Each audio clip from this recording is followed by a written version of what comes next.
Good evening, everyone. Bear with me for just a moment here.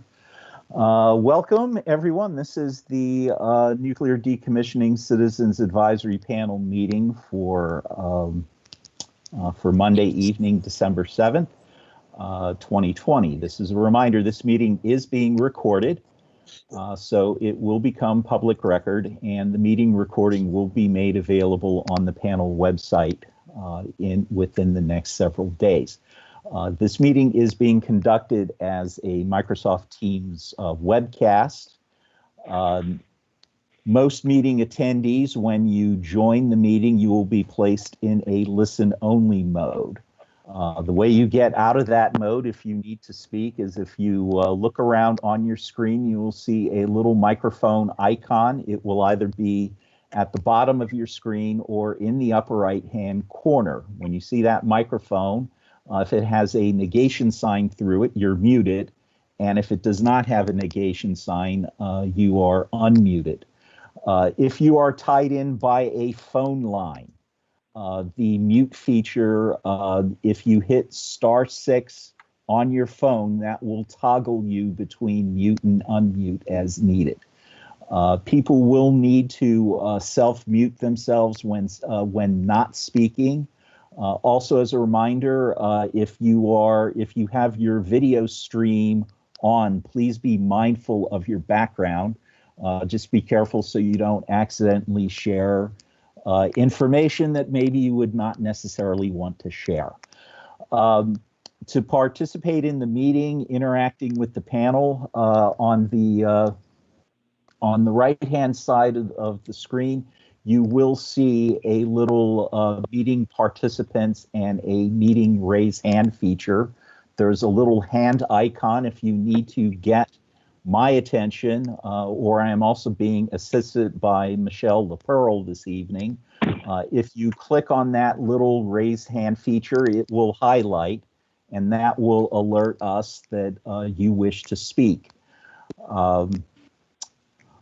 Also, there is a chat feature.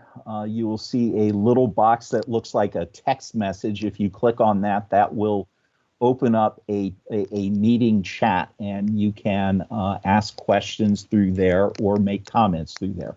We will be monitoring both throughout the meeting. Just moving on, we will have several opportunities this evening for members of the public to speak. Just a reminder to unmute yourself before speaking, and a reminder again, if you're tied in via phone, the unmute feature is to hit *6. There may be a short delay in between your request to unmute and the unmute itself, so it's always good to check before you start speaking. We did ask members of the public to pre-register if they felt that they were going to speak this evening. That is not an absolute requirement. There will be times during the meeting that we will open the floor for questions. As always, too, if you wish to send in a written comment, the comments can be sent to the panel's email address, which is psd.ndcap@vermont.gov, as is shown on the slide here. And just a reminder that any comments that you send will become public record. So with that, I will turn the meeting over to the panel chair, Josh Unruh. And Josh, the floor is yours. Thank you, Tony. Good evening, everybody. Just wanted to go over and see if there's any amendments to tonight's agenda. If there is, please raise your hand now virtually.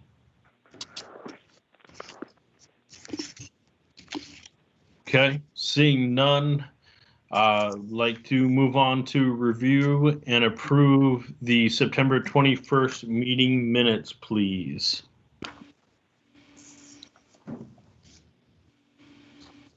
Motion to approve. This is Lisa. Seconded. Hey, Josh. Go ahead, Tony. Sorry to interrupt. I'm shuffling a couple of things at once here.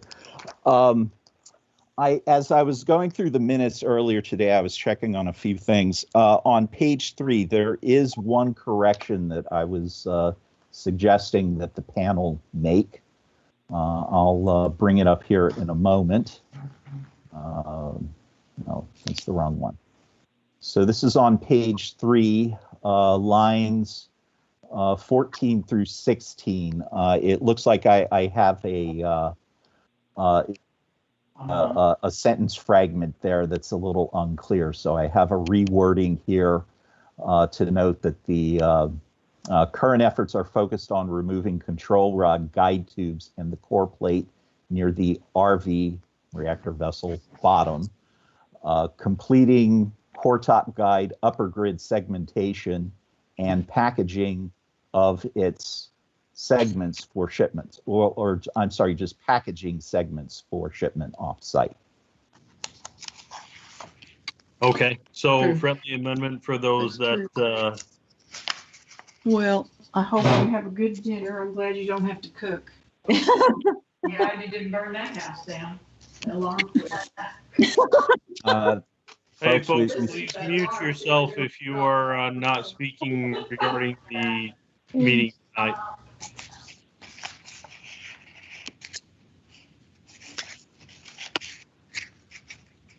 So looking for a friendly amendment, I believe, Alyssa, you were the one that made the motion to approve the meeting minutes, and Bob as a second. I'm okay with it. This is Bob. I thought that was Maddie that approved. Oh, could have been. Maddie, are you good with the minutes as revised per Tony's suggestion? Yes, I am. Thank you. Yes, I approve. Okay, so moved and seconded. I'm going to go down through the list of my voting members. I don't see everybody that's on tonight, but I'm going to go through the list. Lissa? Yay. June? Yes. Bill Irwin? Yes. Chuck Shore? Yes. Brett Long? Yes. Laura Sibilia? I don't think she's on tonight. I don't believe Mark McDonald is on either. Chris Campney, I know, is not on. Madeline Arms? Yes. Bob Leach? Yes. And I don't believe Sarah's joined us yet. I'm on, and yes. Okay, great. Marvin Resnikoff? Marvin, you're muted. Click on the little microphone icon to unmute yourself.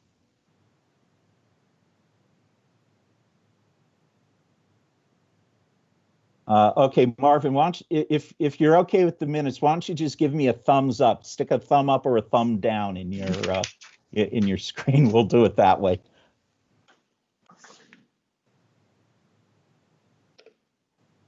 Okay. There we go. Good job. Emily Davis. Yes. Corey Daniels. Yes. David Pearson. Yes. And Paul Mark. I don't think Paul's here. I don't believe Paul's with us tonight. So sounds like we got a majority vote. Yes.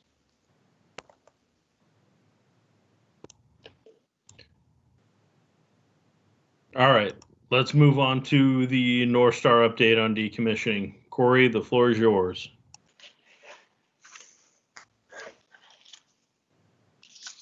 Thanks, Josh. We have just one item that we wanted to make as part of the presentation, and I'm going to turn that over to David Pearson to let him speak to it briefly. One moment. Josh, this is David, and I wanted to just read a brief statement from Scott State to the Vermont NDCAP, and it's regarding our Section 107 petition. NorthStar has filed a petition with the Vermont Public Utilities Commission seeking the Commission's approval of a transaction by NorthStar owners, J.F. Lehman, that brings both NorthStar Group Services, Inc. and Waste Control Specialists under one common holding company to better allow for the sharing of corporate assets and management. This new structure will enhance the delivery of key services to nuclear decommissioning projects and streamline the overall operations of the businesses. This transaction enhances our solid capital structure and is consistent with and subject to all applicable federal and state regulatory obligations and commitments arising from NorthStar's nuclear decommissioning work. On December 2nd, as is common practice with such petitions, the Vermont Public Utilities Commission issued an order asking the Vermont Department of Public Service to make a recommendation on the petition and invited all other parties to the Vermont Yankee NorthStar transfer docket 8880 to comment if they so choose. The transaction will thus receive appropriate regulatory review. The transaction will not impact the parental guarantees provided by NorthStar to state and federal regulators on behalf of its subsidiary decommissioning entities responsible for Vermont Yankee decommissioning. The transaction also does not modify the direct control and day-to-day management of the NorthStar companies responsible for VY decommissioning. The transaction will also have no impact on NorthStar's operating approach to the Vermont Yankee project. The safe, efficient, and on-budget decommissioning of the former nuclear power plant will continue so that the site can be restored to conditions suitable for redevelopment decades sooner than previously anticipated. And panel chair Josh, I did not provide a copy of this yet to Tony, but I will get that so that we can post it up on the website. Very good. Thanks, Dave. If you're all set, we're ready for Corey's presentation. Yes, sir. Thank you. All right, thank you, Mr. Chairman. Tony, you can go ahead and go to the first slide, please. All right, so you've seen this title set before. NorthStar's committed to making sure we do things right here at the site, and we take safety serious and above all other priorities. It is the only way we are certain that we can conduct the work we need to do in the manner in which will ensure that it is done economically, safely, and completely. So target zero for all radiological, environmental, industrial, and nuclear components of the work is the first thing our people talk about every day for every job. And we're going to keep doing that until the job is complete. Next slide, please.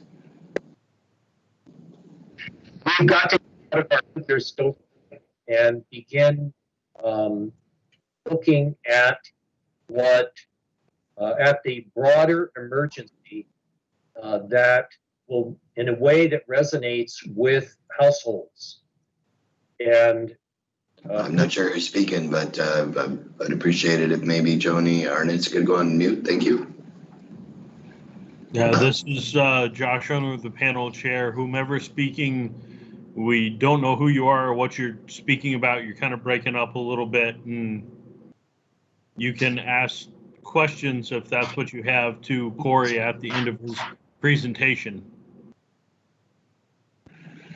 All right, so as a general, and thanks Josh, as a general performance update, which we also try to give at every meeting, this is a cumulative record now since NorthStar took over ownership of the Vermont Yankee site as a licensee.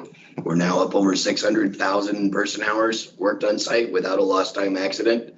That's not to say that we haven't had any issues at the site related to safety. We track very carefully with an extremely low threshold all events that occur, even at the level of a Band-Aid or somebody who bumps their elbow. So that we take all those very seriously, but it's pretty remarkable considering the amount of work that has been done on site. We still have yet to have a recordable lost time accident, and we're pretty proud of that, and we're going to hopefully keep that record moving right through the whole project. Good regulatory performance. The NRC inspector, Steve Hammond, is actually on site this week. It will be his last visit for the year of 2020. Up until this point, we have 0 cited and non-cited violations for the entire ownership of the facility. And as far as production goes, overall, we're ahead of schedule in many areas. The bulk work is progressing quite well. So some of the reactor removal project is a little behind the schedule we would have initially anticipated, but that schedule was pretty aggressive and we made some adjustments to it, and it will not impact any critical path efforts for the decommissioning work. Next slide, please. So this is a macro of the project schedule. It's very similar to what we saw at the last meeting. It shows the major activities. I know it's a little hard to see on the screen depending on how good your eyes are, but it basically talks through the major component removals, the large structures, the buildings, and the big rocks that have to be managed to complete the decommissioning work. Where and how those fit together obviously is a much more complicated schedule, but in general, this shows the general progression of activities that will occur and the timeline under which they will occur. Next slide, please. The reactor vessel segmentation project. For those who have not seen one of these presentations before, I use this similar slide format showing a mock-up of the reactor vessel type that we have at Vermont Yankee.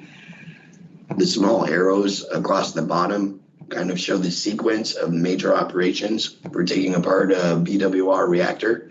It's really open it up and dismantle it from the top down.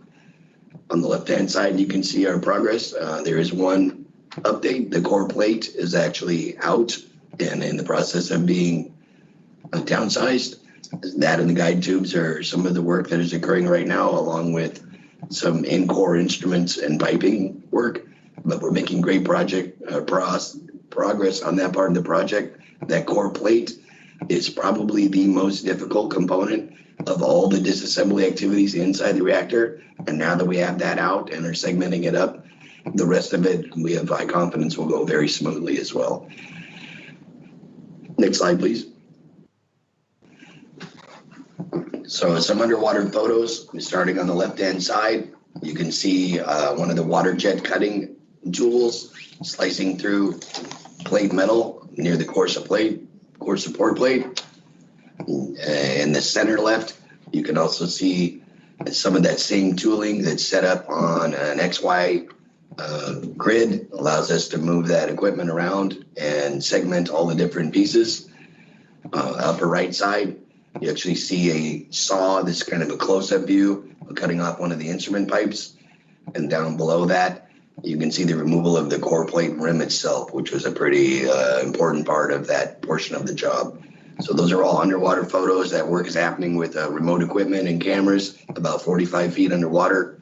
And we've had excellent performance with all the tooling and equipment that we've had in use for that work. Next slide, please.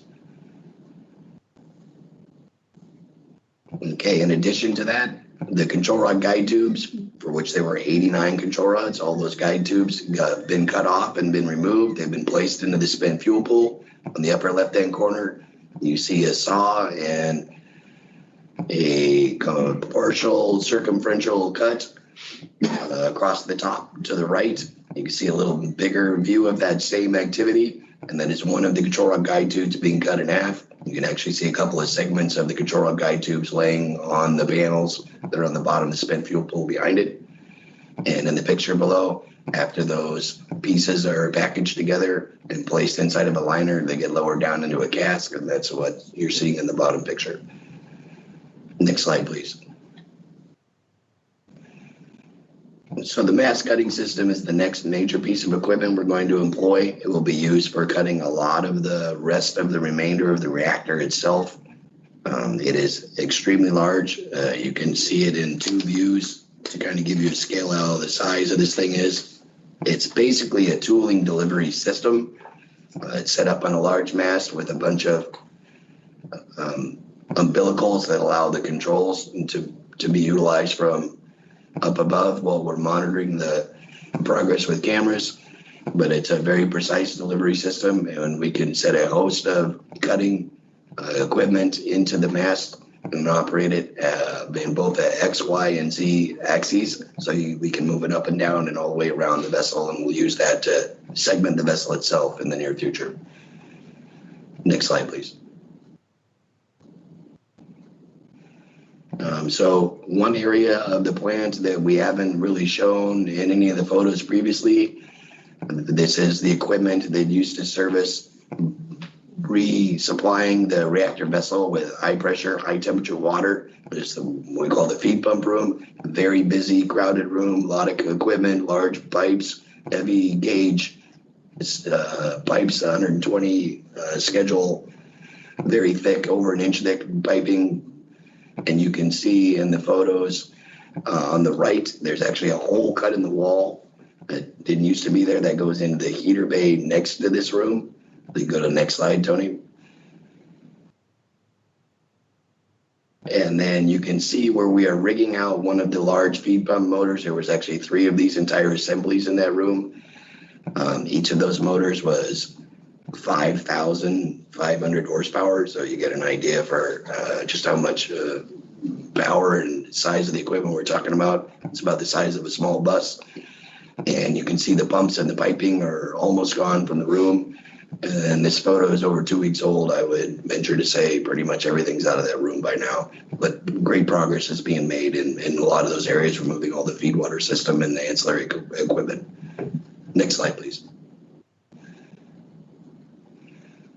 Up on the turbine deck where we stage a lot of the materials prior to shipment, we also started dismantling the main generator. We pulled the rotor out and exposed the stator. There's a large amount of copper material in there that we were able to harvest for salvage and recycling, as well as size and weight reduction. So the remaining components will be able to be shipped by rail and lifted with our cranes and equipment that we have on site. So good progress on the turbine building deck as well. Next slide, please, Tony. All right, so this photo, not very exciting to show you a big tub full of junk, but if you look down the hallway past this, all the way to the end of that photo on the left corner, you see a room. That room used to be the maintenance shop area. To the right of that room, where Tony was just moving the mouse cursor, was where there are house heating boiler systems, our air compressors, and a bunch of the pretreatment where we used to have a system that pulled river water in and we would make clean water out of it, all lived.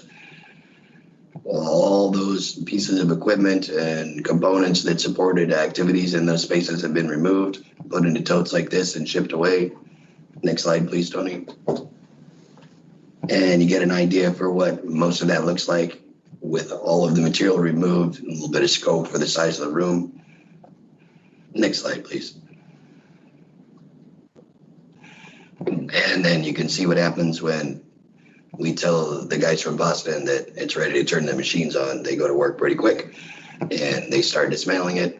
All that material has been separated, packaged, and shipped off. Next slide, please, Tony. And you get an idea for some of the size of the components that come out of there. In the foreground, you see 3 or 4 large vessels. Those were part of our air system. You see the large cylindrical object in front of the excavator, kind of in the middle of the screen. That was actually one of the tube-fired house heating boilers after it had been pulled out.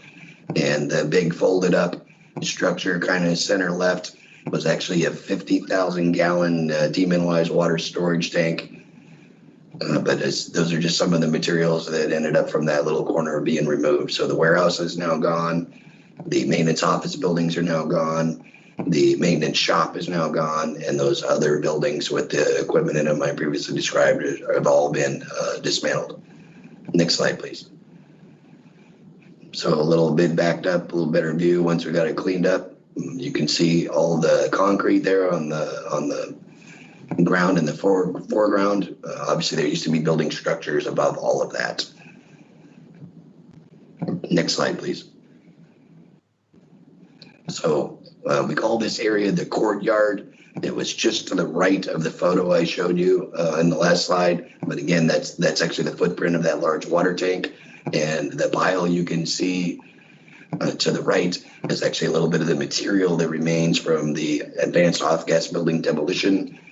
Some of that material is highly useful for building small ramps or what is needed to ensure they have the equipment can travel in the locations required, and we can load equipment into rail cars as necessary. Next slide, please. And so one of the other large targets of opportunity was the main and auxiliary transformer. Those units are actually built together. You see a photograph of that. that's right in front of the west side of the main turbine structure. And we had an opportunity a few years back to potentially salvage that equipment because we were also completing our dry fuel storage campaign. The amount of real estate available on site was at too much of a premium, so we had to defer that until this summer and fall. Next slide, please, Tony. So there's the now you see it, now you don't photo. So that has actually been also removed, and a lot of the materials in that main transformer were able to be salvaged as well for recycling. Next slide, please, Tony. So one of these presentations wouldn't be complete without me showing you a couple photos of the material transportation operations. I know we've had many pictures of the rail cars, but they're still leaving to the tune of about 3 to 4 or 5 a week, depending on the level of activity and the amount of material we've got staged. But you can see a couple leaving on the top there. And then one of our type B packages, this canister can put type B waste in it, high level waste in it if necessary. That has been opened up, the impact limiters removed off of it and inspected, so you can just get an idea for how much goes into taking even apart the packaging for shipping some of the materials that leave the site. Next slide, please. So shipping and material volume update. As I mentioned, we've been getting about 3 cars per week out of here heading to Texas. We average about 14 per month for the year. We have sent over 200 rail cars now to date, and quite a bit of material has left the site. Next slide, please, Tony.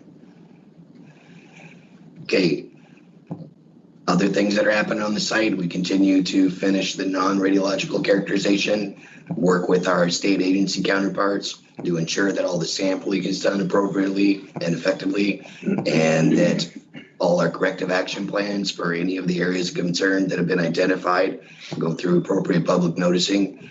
We have 3 of those plans that are ready to go. We have 2 additional ones in development, and we will work through those active correction plans once we get our construction permit issued.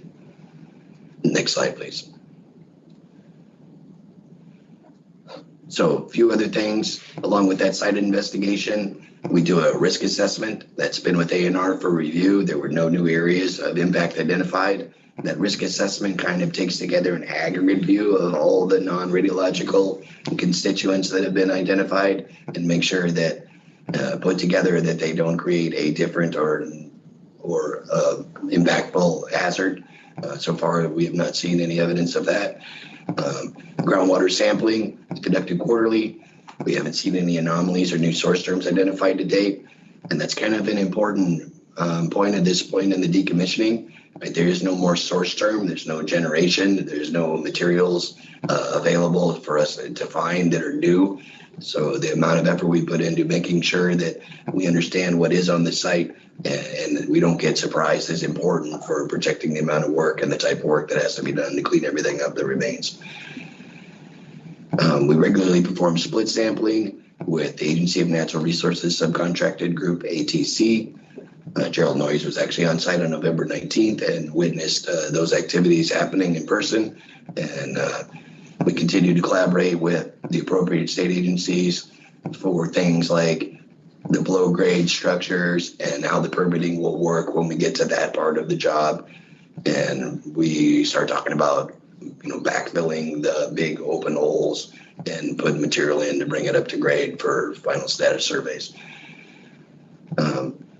And again, we have a dewatering permit also that's being finalized with the DEC. Once we have that in place, we'll have one more piece of the puzzle for making sure we can keep the below grade areas dry and in a condition that allows effective decommissioning work to occur. Next slide, please. So a couple photos, starting on the upper left. You can see along the river, so we're just off to the east side of the reactor building. One of the sample points being collected with a representative from ATC. Upper right, some concrete samples removed from a turbine building wall, checking that for metals and other materials. And you can just see general soils sample collection and part of our radioactive environmental monitoring program activities. Next slide, please.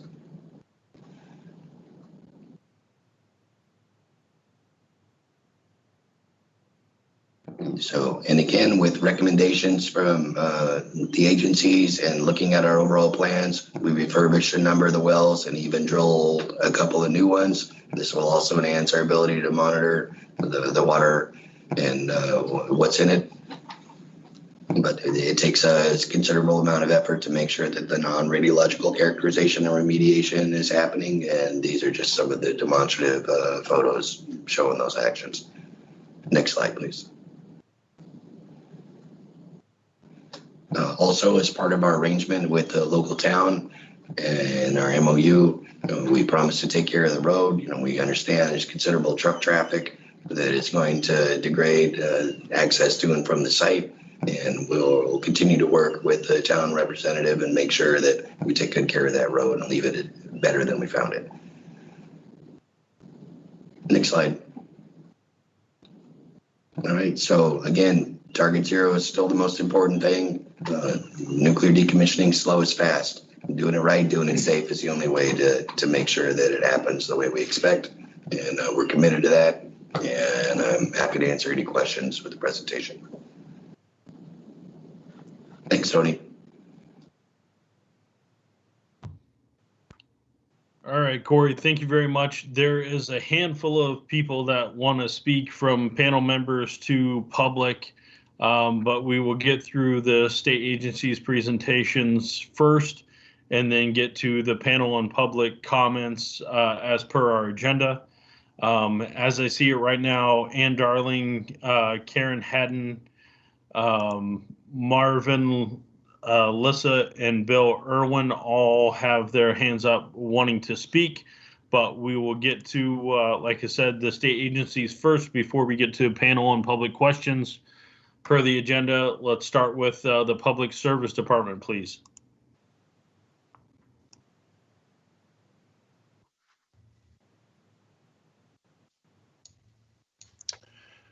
Hi, just checking to see if everyone can hear me. Yes, we can hear you. Okay. All right, so good evening. My name is Eric Guzman. I am a staff attorney for the Department of Public Service. Joined with me on the call are the department's financial and technical consultants, Nicholas Kapik and Mark Muir, who are assisting the department with oversight of the Vermont Yankee decommissioning project. I'm providing a very brief update of the department's oversight since the last panel's meeting in September. Next slide, Tony. Thank you.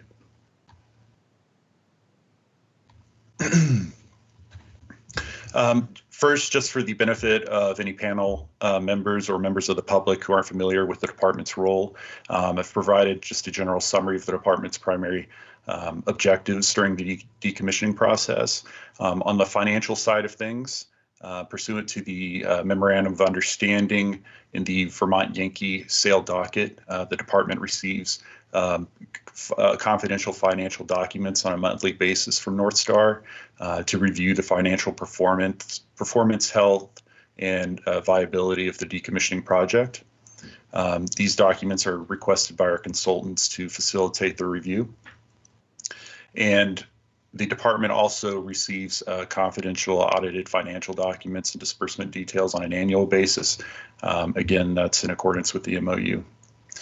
On the technical side of things, the department's consultant conducts regular site visits to confirm the work that's reported by NorthStar is consistent with the NorthStar status reports, as well as those financial withdrawals.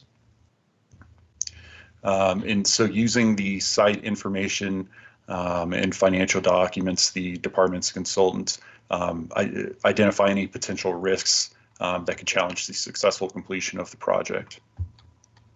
The department and its consultants also review monthly site restoration trust and nuclear decommissioning trust disbursements, conduct conduct monthly meetings with NorthStar as well as the Agency of Natural Resources, and the department uploads the short form monthly financial overview of the project, uploads that to the NDCAP webpage for public viewing.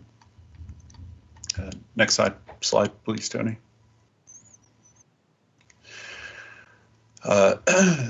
The department's consultant conducted a site visit in early October, including observation of the NorthStar's work activities in the turbine building, reactor building, staging area, and so on. Based on these observations, there were no inconsistencies determined from the project progress reported by NorthStar in their August and September status reports. Additionally, the review of the monthly financials, as well as the annual report that was submitted this year, indicate that NorthStar is currently on track to complete the project with the available funding. At the moment, there's no red flags to report. And as the NorthStar presentation did cover, there is a pending request by NGSWC S Group Holdings for the indirect acquisition of a controlling interest in NorthStar Vermont Yankee and NorthStar Nuclear Decommissioning. The department is currently reviewing that transaction and will file its comments by December 23rd. The petition supporting testimony and exhibits are available on the EPUC website with that case number if anyone is interested in viewing. I do not believe that EPUC requires a email registration anymore, so you can download without registering. Next slide, please, Tony. And here's a very brief summary of the Site Restoration Trust and Nuclear Decommissioning Trust disbursements since September. Those are self-explanatory. We have also these disbursements are for work that has already been completed. Next slide, please, Tony. And here's just a summary of the trust balances going back to August up until November 30th. And again, these are available on the NDCAP webpage.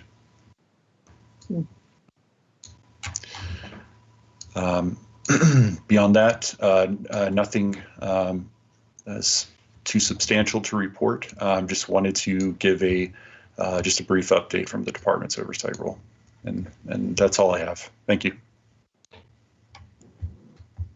Thank you, Eric. And we'll move on to A&R, please.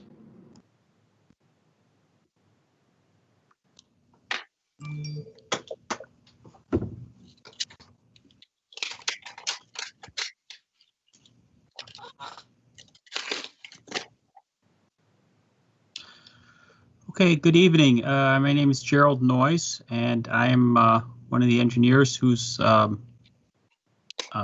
working on non-radiological oversight on behalf of the Waste Management and Prevention Division. I'm just here to give a short presentation on the oversight and status of from the Department of Environmental Conservation since the last NDCAP meeting. Next slide, Tony.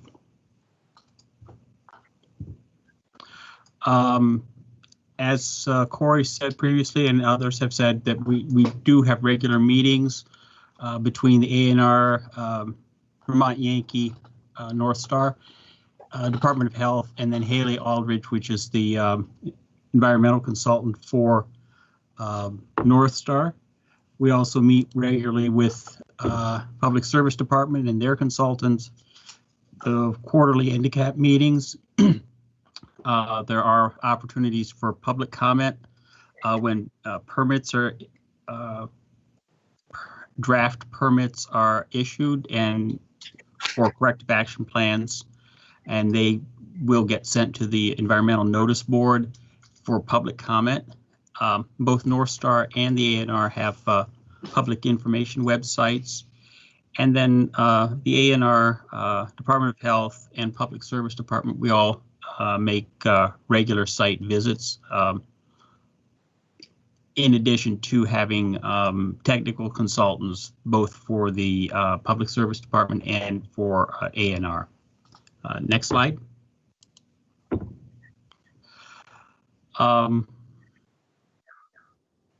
There is an ongoing quarterly groundwater monitoring program. This is for non-radiological components. The sampling is done by NorthStar, and the ANR has a environmental consultant who does go out there, ATC Group Services, and they go out there and collect split samples where basically they're collecting duplicates and sending the water samples off to a different lab just to verify that the results that Haley and Aldrich are reporting are comparable to the results that ATC can get from their lab. We've had 1 year of quarterly groundwater monitoring. We did approve that report in July, and we've had since then 2 more quarters of monitoring. Have not shown any widespread non-radiological groundwater contamination. There are some low-level exceedances near some of the identified areas of concern. These are primarily fuel-related, diesel or that kind of thing. They're both for vehicle fueling and for tanks were on site for backup power generators. Again, the split sampling has verified the results that Haley and Aldrich is reporting. The last sample event was 2 weeks ago before Thanksgiving. I was on site there also to review some of the procedures that Haley and Aldrich was doing and that ATC was doing. Next slide, please, Tony.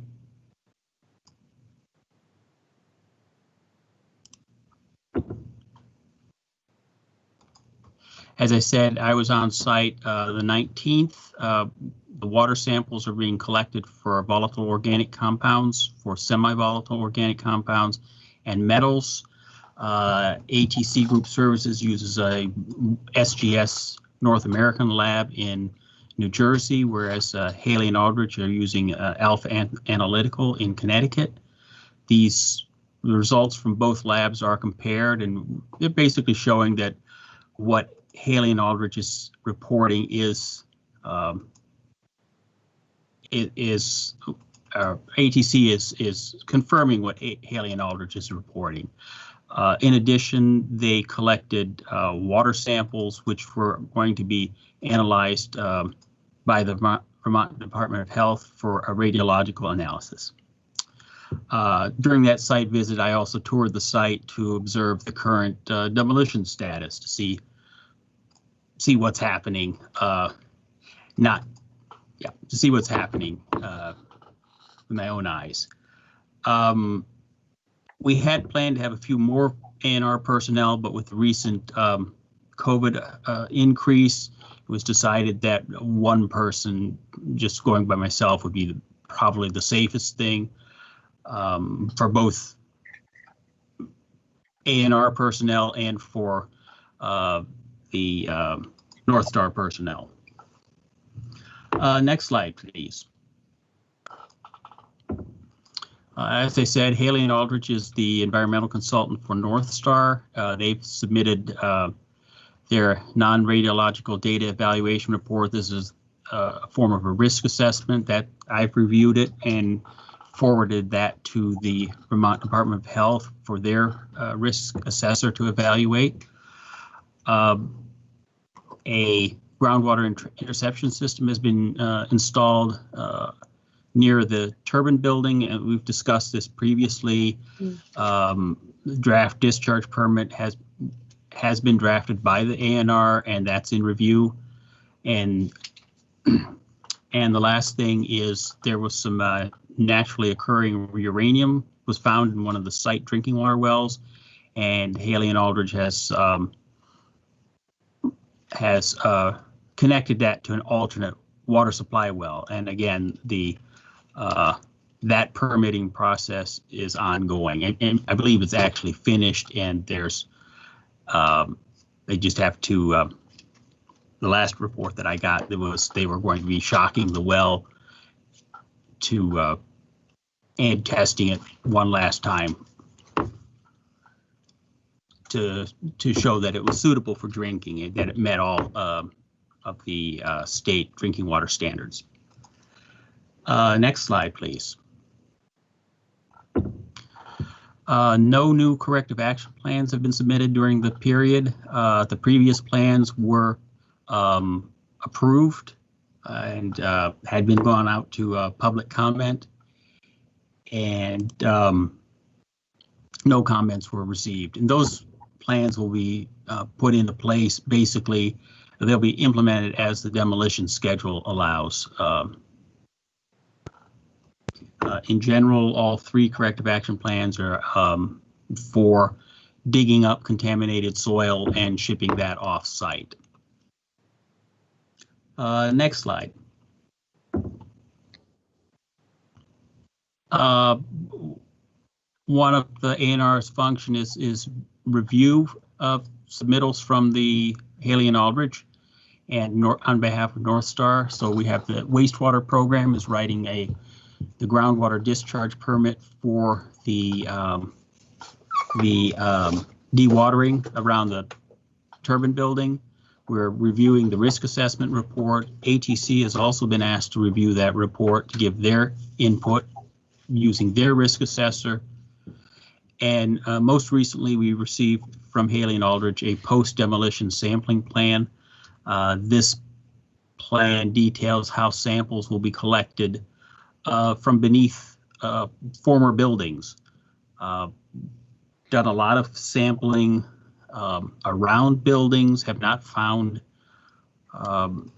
evidence of widespread non-radiological contamination, but under the buildings is still an unknown. And the sampling plan details how the sampling will happen under the buildings once the buildings are gone and once the concrete floors have been torn up and the subsurface has been exposed. Next slide.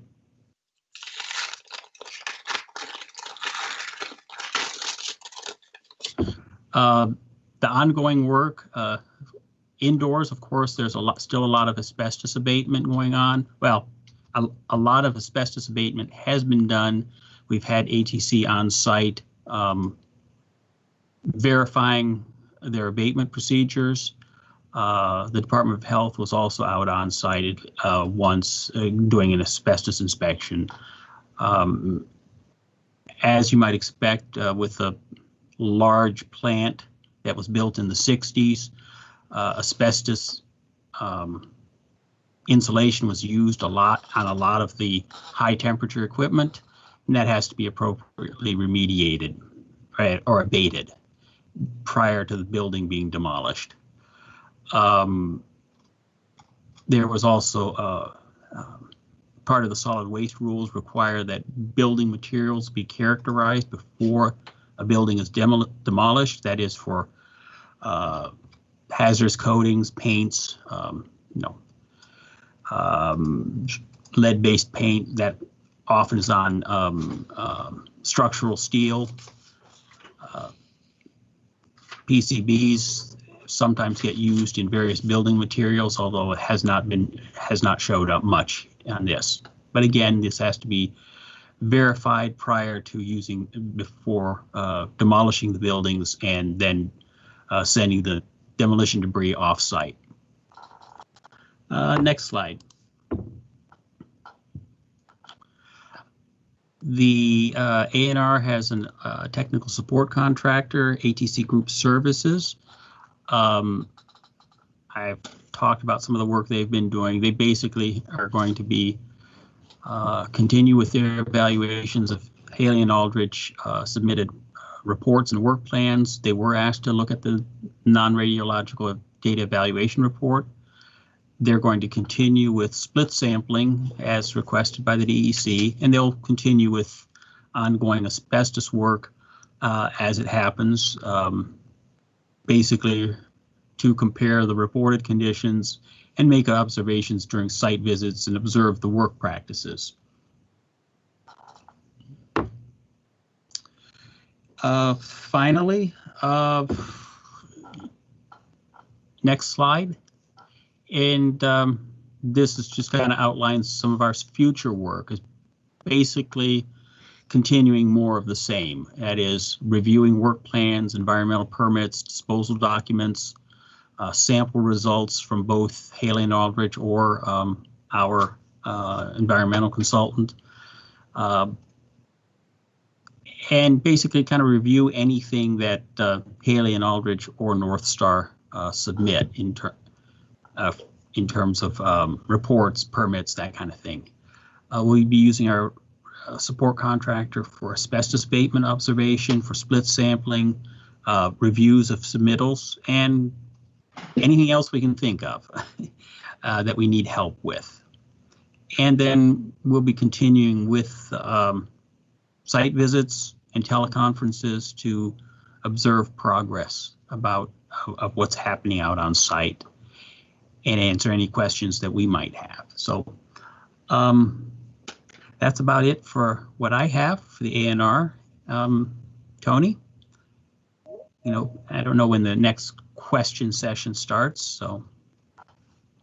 All right, thank you, Gerald. We'll get to questions after the Department of Health goes through their presentation.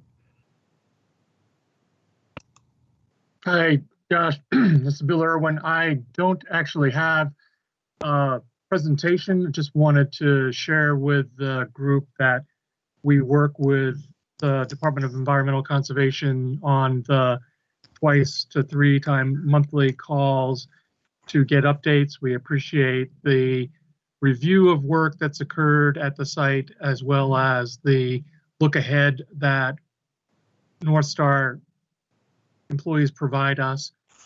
We are also at the Department of Health, as you might imagine, devoting more than 100% of our time to COVID-19 response currently, and that prohibits some of the work that we would like to do.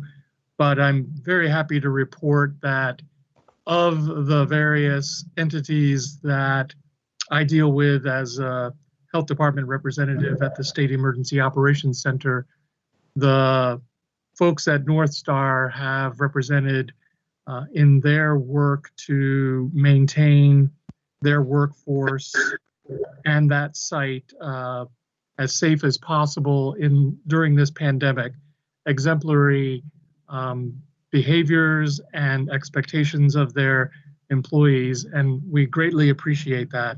It is a significant challenge for them to do the work that they're doing with the kinds of people that they have from a variety of places around the country and around the world visiting, and it's been really quite good throughout the course of this pandemic to have an entity like NorthStar working to do so well there with regard to infection control.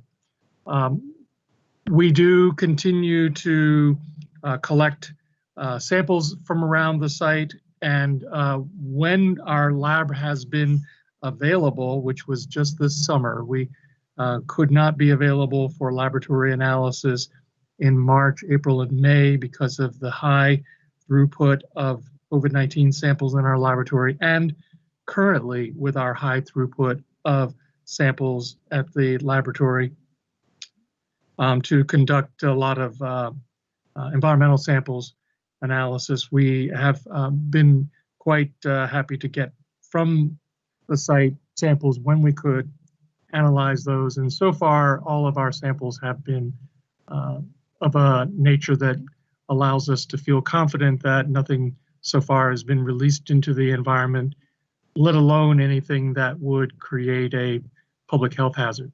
That's all I've got to report here from the Vermont Department of Health. Thank you. Thank you, Bill. And I will open up questions to the panel first. And it looks like, Marvin, you have a question. I do. Can you hear me? Yes, sir, we can. I'm the new guy on the block. I'd like to say hello to everybody. I have one question for Corey. Corey's been very helpful. I've been discussing some of these items with him. I'm concerned about what's called greater than Class C waste.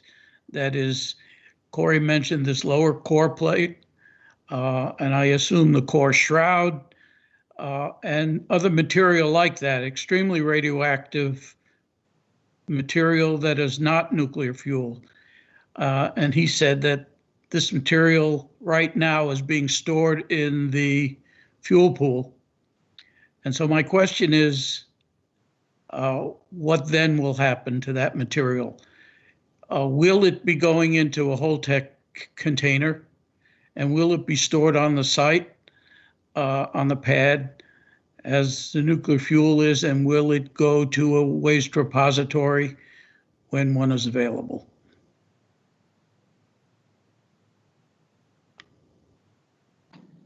All right, Marvin, thanks for your question. As I understand it, some of the materials I was describing actually aren't part of the greater than Class C waste, but without getting into the detail exactly, and I don't have the list in front of me of every constituent that will make that up, for your question, the greater than Class C waste will remain in the spent fuel pool until we load it.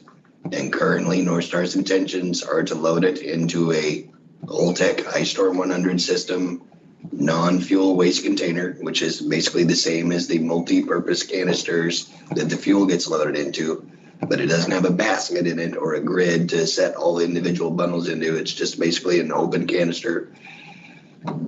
That canister will get welded, dried, hermetically sealed, and then that will get placed into what's called a iSafe, which is part of that iStorm 100 system. It looks just like the overpacks that all the spent fuel is stored into on the ISVISI pad, with one exception. There are no vents on the side of it for cooling ducts because there's no real heat generation component to the greater than Class C waste. It's just pieces of metal.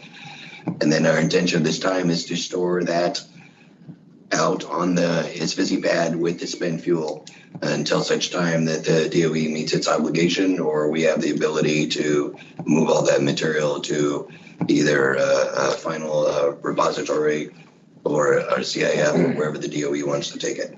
But yes, that is our intention, Marvin. Did I answer your question? Yes, but except for that last little caveat, you said to a waste repository or to CIS? Wherever we are allowed to finally send it as appropriate. The expectation right now is, I believe the way the laws are structured, that a geological repository right now is the only place that it's supposed to go. Now, I say that for final disposition. The greater than Class C waste can be stored by a licensee on a site as well. So right now, our intention is to store it on the ISVISI with spent fuel, which is what almost every other ISVISI in the country does that I'm aware of, until such time as it can be moved. Thank you. You're welcome. Okay, going down our list here, I see Bill Irwin, you have your hand up. Yes, thank you, Josh. I had two questions. The first is for Corey. today on our bi-weekly call, we had you described that you're getting ready to plan for the demolition of the condensate storage tank. I was wondering if you could share the radiological controls that will be incorporated into that, given that that tank has contained radioactive liquids for the history of the plant that are used for the reactor coolant and condensate systems. And then I have a follow-up question for Eric Guzman after. All right, Bill, my apologies on the call today. I think what I described was we intend to take the insulated coating off of the condensate storage tank. At this time, we don't have a developed plan to do the dismantlement and demolition of the tank itself. But as far as the radiological controls go for that, you know, that tank has been empty for quite some time. In general terms, we will likely apply a fixative to the interior of that tank, and then we will be able to downsize it appropriately as we have with other materials. But that plan is not built yet. Just to remove the coating, Bill, is what we were describing on the call today. Very good. Thank you, sir. You're welcome. And then my follow-up to Mr. Guzman, you were describing how the plant so far appears to be working consistent with its plans and with its financial projections. I wondered, relative to some statements about the schedule for the work on the reactor vessel internals, which is a little bit behind and not significantly from where I understand it will impact critical path, whether your firm, your consultants have evaluated the roughly $362 million left as of November 30th for any impacts on the delays that have been described relative to the segmentation and disposal of the reactor vessel internals.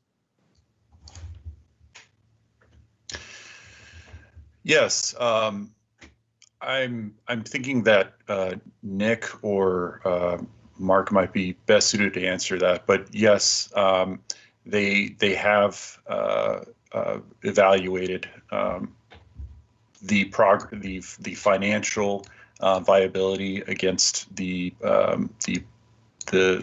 slight delay in the reactor vessel segment. But I can let Nick take over for that if you'd like. Sure, this is Nick with 4 Points. We continue to evaluate that each month. We talk to NorthStar each month about its progress. In addition, during our site visits, we look at the progress of the vessel internals tasks to make sure it is staying on schedule. You have to be a little careful about the schedule because there are critical path activities and non-critical path activities. Once the materials are removed, they can be set aside and packaged and shipped at a later time so as not to affect other operations within the reactor building. So that is something we're continually evaluating, what the schedule impact is and how that will affect the future costs. Thank you. I appreciate the answers there. And I also appreciate your work evaluating the financial and operation for decommissioning down there. Sure, thank you. Very good. Let's move on to Bob Leach. You're the next on the list with your hands up. Yeah, this is for Corey primarily. Two questions. One of them, you said you're still doing water samples. How's that tritium level going in the water samples on the east side of the plant? Is that pretty much dissipated, or are you still measuring tritium in that? Thanks, Bob, for the question on tritium concentrations. I don't have the data set in front of me, but the last 3 rounds of samples that I saw, the source term has been eliminated. We have yet to see levels exceeding drinking water standards. So, kind of as we've discussed in the past, and there's been less discussion on it, that source term being gone and the decay rate of the remaining well activity that we were able to find continues to drop down as expected with no source term. And one other quick question for you, Corey. Do you happen to have off the top of your head the name of those 2 inspectors that are on site? There's one inspector on site. He is from the NRC, and his name is Steve Hammond. What was that last name? Hammond, Hamman. Okay, thank you. You're welcome. Okay, Alyssa, you're next on the list. Thanks, Josh. Corey, I was interested in what you, your comment that at this point in the decommissioning, if there hasn't been any obvious source contamination of groundwater, that it's kind of a critical moment. And I guess I just wanted you to sort of explain that comment a little more. Are we at the point in decommissioning that we would have found some source of groundwater contamination by this point if we were going to? And how does the demolition of those remaining buildings and what Mr. Guzman was discussing about the ground under those buildings being a potential source of non-radiological contamination? I'm wondering, how those buildings and what's underneath them play into potential source points for radiological groundwater contamination. Thanks, Lisa. So my comment is more a holistic understanding. If you recall, we know the history of the site. We know what it was used for before the facility was built. We have a legal obligation to maintain status of any known contaminants or spills or events that occur on site, whether they're non-radiological or radiological. Our command and knowledge of that history and the information through the characterization and the initial site assessment, not being able to find anything new is just a very good continuation of our understanding that the site is quite clean. So the likelihood of us making a disturbance or conducting a decommissioning activity that creates a condition that causes a contamination event, while very low, is still possible. But the way we are going about the decommissioning, cleaning all the equipment, the radioactive components, removing the coatings, working with the agencies to ensure all the non-radiological hazards are eliminated, and continue to provide us confidence that our plan is going to work as we expect, and we will very likely not find something new or create a problem as we continue forward. So it's just one of those no new news is good news stories, because we have a lot of information and none of it's bad. Thanks. Does that answer your question? Yeah, that does. And just as a follow-up to that, regarding the Haley and Aldridge plan that was submitted to A&R or DEC, I forget which one it was, for the cleanup activities under the building demolition. Is that available up on the NDCAP website somewhere, Tony, or is that something that's just reviewed by DEC and A&R, or whoever can answer that question? Can anybody answer that? Yeah. That question? Well, this is Tony. I can jump in and say that I do not have those reports on the NDCAP website. My understanding is DEC has its own website where such reports goes up, but I don't know the details on that. Hopefully Gerald or Chuck can add to that.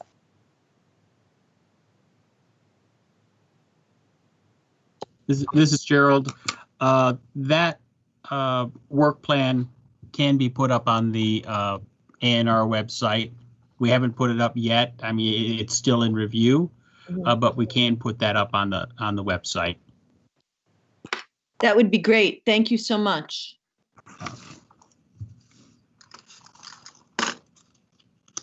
Okay, I don't see any other panel members with their hand raised or comments, so we're going to move on to the next item on our agenda, which is public comments, and I will start with Ann Darling. You've put a couple things in the meeting chat. If you want to ask those questions, that'd be great. Okay, hi everybody. Corey, I was just, when you were talking, found myself wondering what the radioactivity is in the things you're talking about, and what other toxic materials and where they're going. you're talking about them being shipped, but I'd be curious about where. And so the ANR and DOH just touched on some of the non-radiological things, but so that was my question and my request for future reports that you give. If you could let us know more about the radioactivity and the destination. Thanks, Ann. I'll see what I can do to weave that into the reports. In general, all the radiological constituents that are removed from the site go to Texas. And so anything that's radiological, and if it's non-radiological also, but it's a waste product, then it goes as mixed waste to Texas. For those items that we can completely free release and do not have radiological components, and we find the ability to bring to a more local landfill or disposition it locally through a scrapyard or recycling facility, we will obviously do that as well in an effort to save dollars and limit the transportation risk associated with those. But in general, all the radiological items go to Texas. Mm-hmm. Okay, so, and if you can tell us some general idea of how radioactive they are. So we're talking about... There's the classification system, I understand. Many different types of materials going. In general, most of it is just chunks of metal, pipes, equipment, very low level radiological activity. To quote numbers wouldn't be very useful. We'd have to be looking at different materials. But on surface contact in general, most of the metals and materials and steam piping system are very low. Just a few millirem, and then maybe a few thousand to up to 1 million MRAD smearable on contact for contamination. But in general, most of it's extremely low as well. A lot of this equipment basically goes into a rail car, and we put a tarp over the top of it, and that meets all the control requirements for it traveling to Texas. Some of it we put a fixative onto it, some of it we package it up and bag it up quite tightly, but most of it just goes as big chunks of metal on the rail to Texas. Okay. Thanks. Thanks, Ann.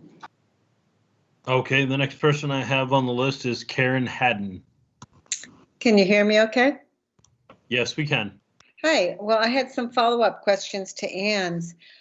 So when it comes to the WCS site, is this waste going into the RECRA disposal pit or the compact waste facility or the federal facility, or pieces of it going to each? What can you tell us? That level of detail is not something we put in the report. I don't have that in front of me right now. I will tell you that some of it goes to the RECRA site and some of it will go to the federal cell. I know that for certain, but that kind of detail is something I can put together in the next report to give folks an idea of where that's actually going. I apologize, Karen, for not having that level of detail with us tonight. That would be really great and really helpful. And you know how much has been sent in these 200 some shipments. And then I had questions about the companies doing the physical decommissioning. Which companies are involved, and are there some subcontractors? Who else doing that work? Karen, the decommissioning work is primarily being conducted by NorthStar. We have our own demolition teams, usually out of the Boston area. We augment that with some nearby resources, but in general, it's done out of the NorthStar Nuclear Decommissioning Group. The vessel segmentation work is subcontracted through Arano to NorthStar as part of our partnership for this work, and we'll be working with them with future decommissionings as well. But in general, we're doing the work. And then who is it that's out of Boston that's part of the team or not? I'm sorry, could you repeat that, Karen? Can you tell me who the company is that's out of Boston, the demolition folks and that are or are not part of the NorthStar team?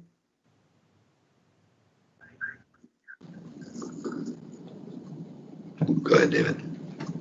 Hi, Karen, can you hear me? Yes. Hi, this is David Pearson. So NorthStar is set up with many branches around the country, and the local branch to this job site is in Boston, Massachusetts. So it's a NorthStar entity, and we bring in local experts, and we come up here and do the demolition out of that office. So we hire local when necessary, and we bring in expertise from the local branches. Does that answer your question? Well, I was actually wondering a little bit more about like who, but so that could be a future question if that's okay. It's all NorthStar people, if that is helpful, that are doing the demolition other than Arano. Okay, well, thank you. And then did NorthStar buy a demolition company recently? Yes, we bought a company in Chicago. And that company is called what? Hennigan Demolition. Okay, thank you. And then lastly, one other question. I appreciate all the information. The analytics on water and tritium, is there a way to get some actual numbers on that? I know you said it didn't exceed the drinking water standard, but do we know what the numbers have been?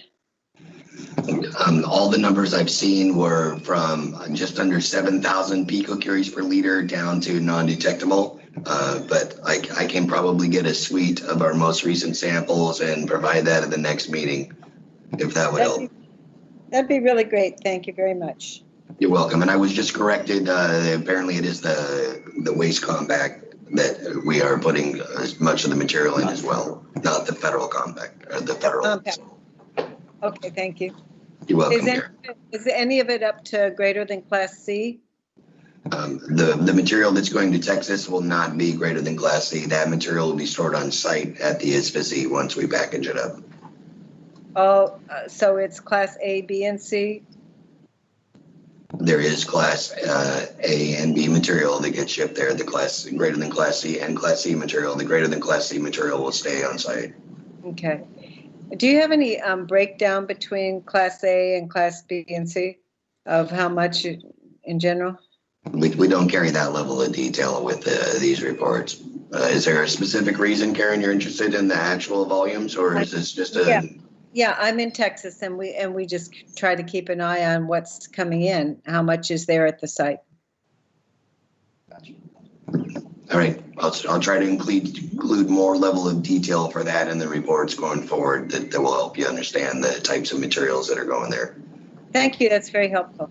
You're welcome. Okay, we got a handful of other people that have their hands up. Deb Katz, you are next on the list.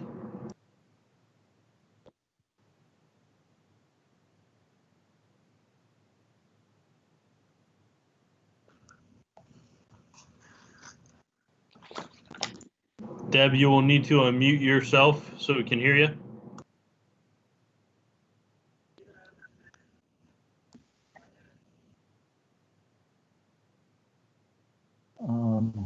We may have lost Deb. I'm suddenly not seeing her on the list here, Josh. Okay, we will move forward with our agenda then. General public comments, which I'm assuming we probably don't have any based on just going through all the Q&A that we just had. Josh, we did have several people who requested to speak during this period. Okay, great. Let's start. I just saw a hand raised for Skylar Gould. Let's start there, and then we can go down through the list that you have, Tony. Certainly. Thank you. Very good. Thanks. You can hear me? Yes. Yes, sir. Yeah, great. Thank you. I'm Skylar Gould. I'm currently a trustee of Citizens Awareness Network. It does occur to me that this panel is doing a fine job of overseeing the decommissioning of Vermont Yankee. The state is doing its job, I'm sure, overseeing the legal, financial, and technical aspects of the decommissioning. It's reassuring to know that split sampling verifies the thoroughness and accuracy of the reporting by NorthStar. I have reasonable confidence that NorthStar and the state of Vermont are meeting their regulatory responsibilities in good order. This is as it should be. But this is not, by any measure, the whole of the responsibilities this panel is endowed with. As I noted in my comments submitted earlier this week, the NRC's own guidelines present a wide variety of issues germane to this panel's responsibilities, any Citizens Advisory Board's responsibilities. Critically, a large knot of these issues have to do with high-level nuclear waste. Again, as pointed out, this panel would not exist were it not for this waste. Is this a proactive panel, an advisory panel, one which actually takes the initiative to address these tough questions that decommissioning engenders? There have been industry and government presentations before the panel on so-called centralized interim storage, on the creation of a permanent repository for high-level nuclear waste, as well as some of the issues related to transporting this waste. But where is the discussion about the advisability of any particular course of action in this regard?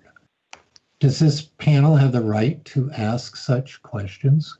Clearly, it has the responsibility to do so.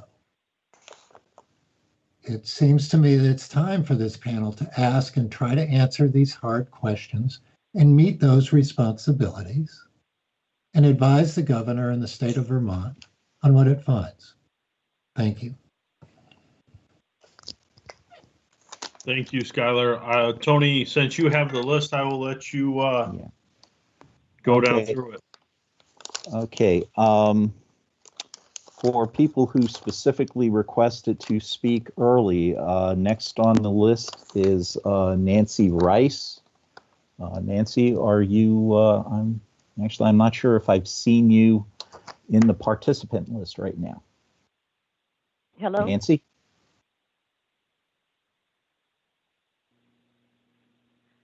Hello? Yes. My name is Nancy Rice, and I'm with BYDA. I'd like to read a couple parts of a letter I received from Senator Sanders because I appreciated his understanding of the problem. And I'd also like to add a short comment afterward. He says, "Dear Ms. Rice, let me begin by saying that to my mind, the high cost of building nuclear reactors, the risk of catastrophic accidents, and unanswered questions regarding the safe disposal of radioactive waste far outweigh the benefits nuclear power offers. I think most Vermonters want to move away from nuclear power and fossil fuels and toward energy efficiency and sustainable energy sources like solar, wind, geothermal, hydropower, and biomass. If we provided the wind and solar industries with the subsidies that we provide the nuclear industry, then this would be a very different conversation. Additionally, as more nuclear power plants shut down across the country, disposal of spent nuclear fuel is becoming an increasingly important issue, particularly for states like Vermont that have hosted nuclear power plants.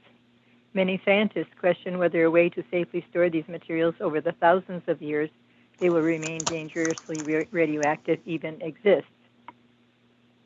And he goes on to talk about the interim storage partner's proposal and says, "This proposal has raised many concerns about the impacts of high-level nuclear waste on the public and environmental health of communities in West Texas and along the shipping route.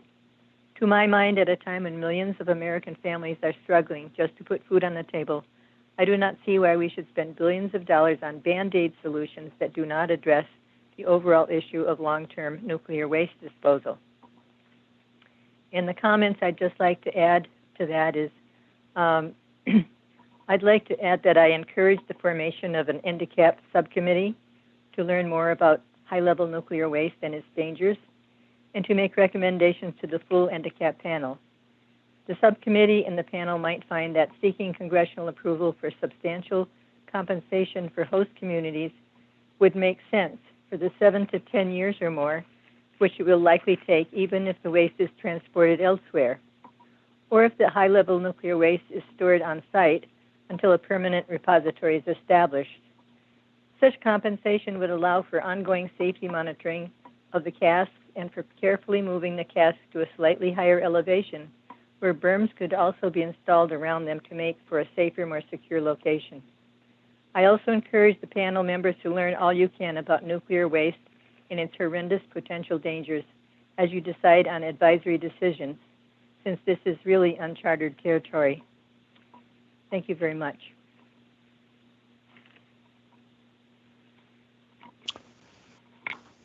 Okay, I've just been alerted that Deb Katz is back on the line. So, Deb, if you're online, please go ahead. Hi, can you hear me? Yes. Great. Sorry, my computer froze just as you were going to call on me. So I had a couple of questions about the reactor segmentation process that's going on, and I'm hoping that Corey can help. And a general question, which is what's been presented a number of times, is the amount of curies that have gone out in a certain period of time. I think the last one was like 600 curies, but what I'd like to try to get a sense of is what's the expected overall, the expectation of how many curies of radioactive waste, not the spent fuel, will be going to waste control specialists. Like at Yankee Row, 140,000 curies. And what I've seen is much more lowball numbers from you. And since Vermont Yankee is a lot bigger than Row was 185 megawatt, I wanted to try to get a sense of what your expectation is. Thank you. Or I assume it'll be you that could help with that.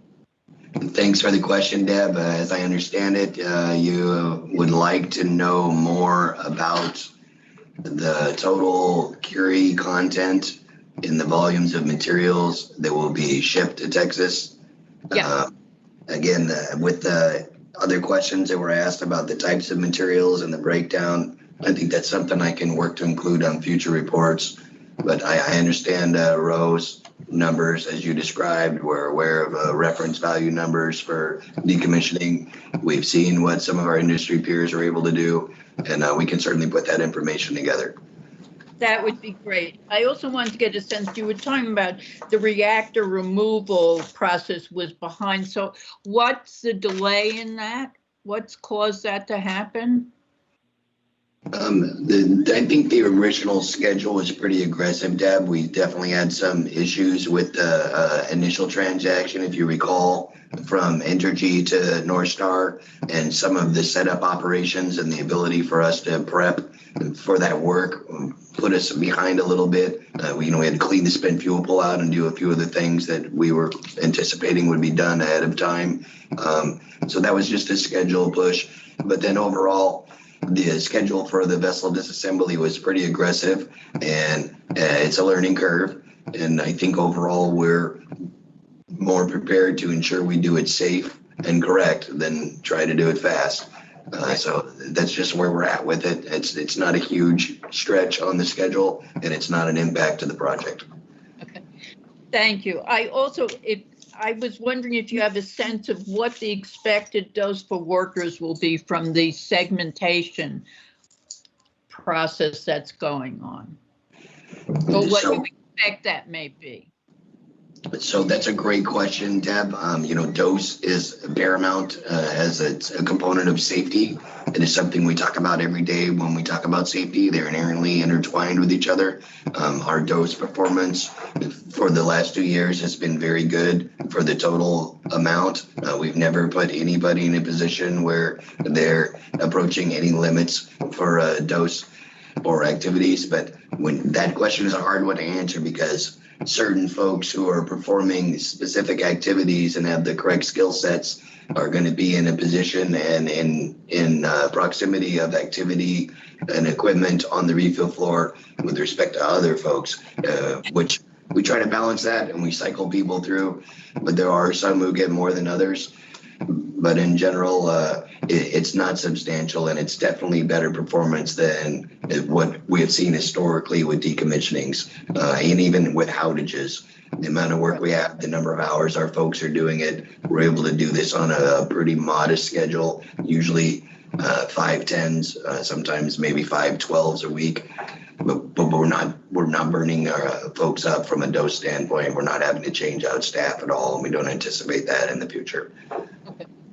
That's very helpful. Thank you. I mean, it was one of the problems at Row because workers were not conceiving that they were standing by highly radioactive parts. They just were operating as if they were in a normal situation. And so the doses were higher. And I was hoping that, in fact, decommissioning had improved since then in terms of the ability to educate workers about the process of protecting themselves.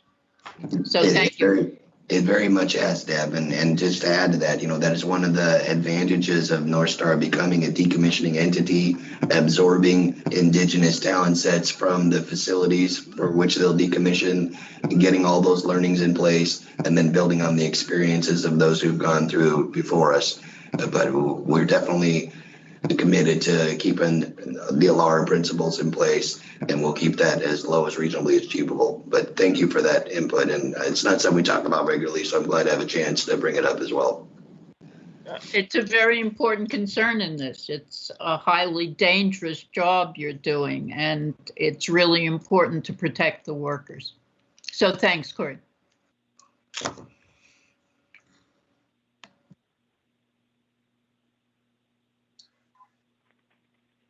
Okay, next on the list of people who requested to speak in the early comment period, we have Ms. Deborah Stolaroff, and I hope I pronounced that name correctly.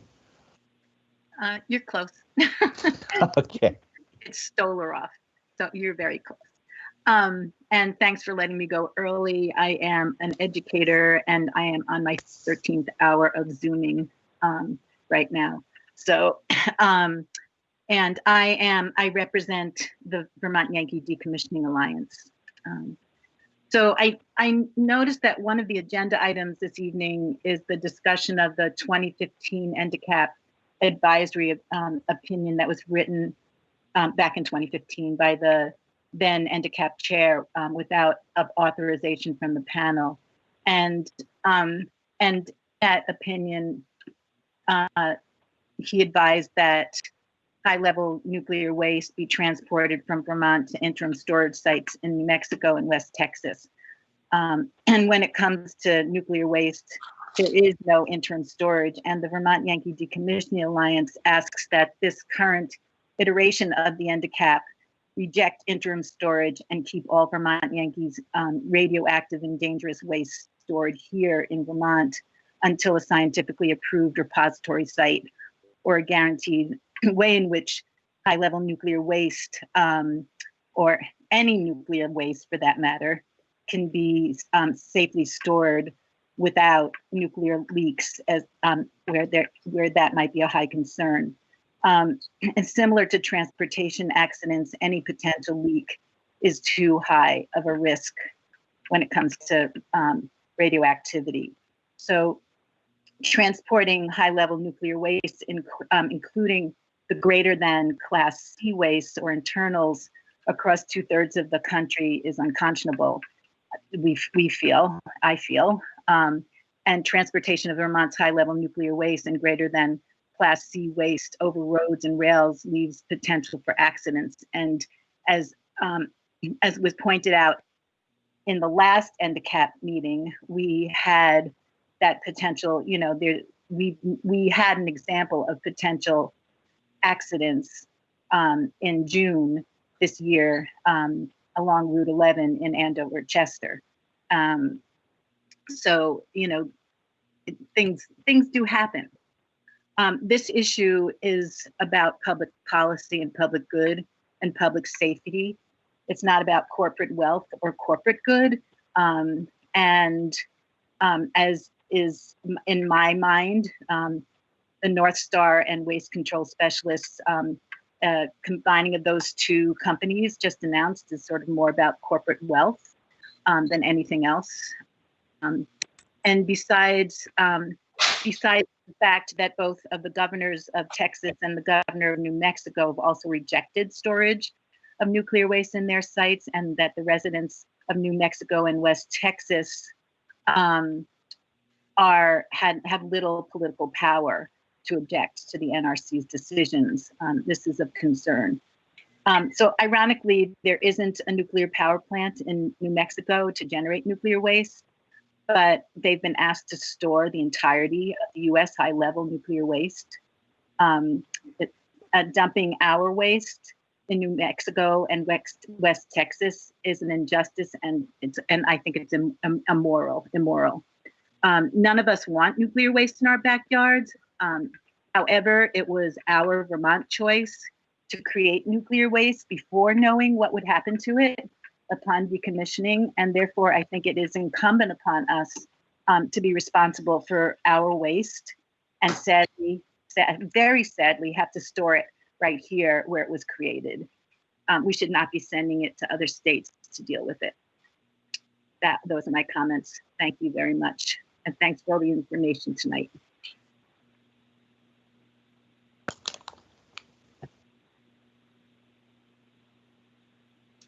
Okay. Thank you for those comments. Josh, you just messaged me about Ms. Joni Aarons.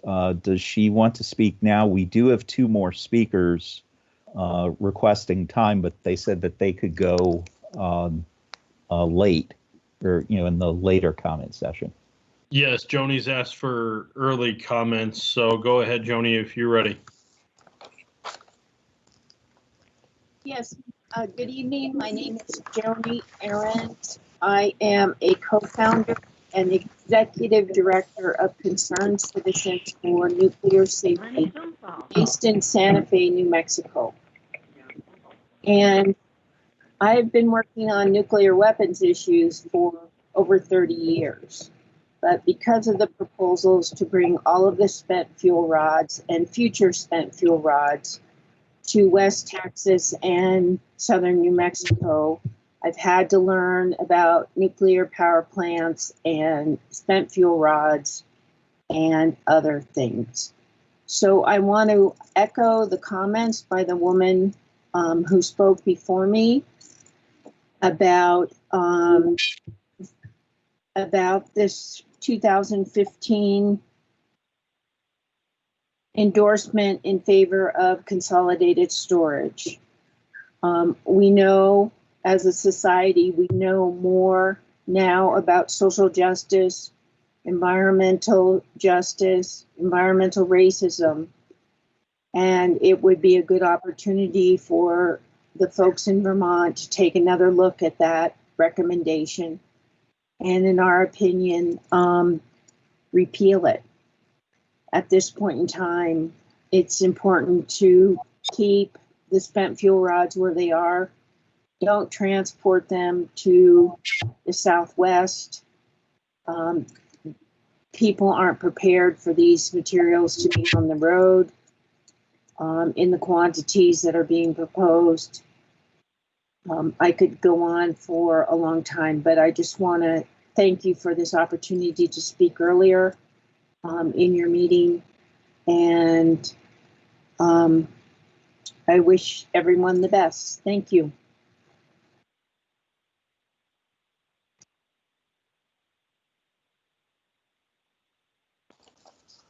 Okay, thank you for those comments. Okay, so of the people that have requested time yet, we have John Halash and Audrey Famet. I don't know if either of you wish to speak now, but if you do, say so now, or we can come back to you. If you have time, I'll speak now, Audrey. Yes, Josh, that's your call. Yeah, go ahead. Okay, just wanted to mention that spent nuclear fuel, and that includes the GTCC, the greater than Class C waste, remains lethal for over 240,000 years, and that's according to the Nuclear Regulatory Commission. The nuclear industry is preparing to send this waste to working class communities of color in Texas and New Mexico. These communities did not benefit from the energy the nuclear power plants generated and really want nothing to do with this toxic waste. So to transport shipments of high-level nuclear waste through 44 states to hold at so-called centralized interim storage sites, in these communities is potentially dangerous as well as unfair to the people living in the vicinity. Equally dangerous is the shipment of this toxic waste should an accident occur. So I propose, until the federal government establishes a permanent storage site for this waste, we must require a low-density open frame layout for fuel poles and establish hardened on-site storage. Thank you.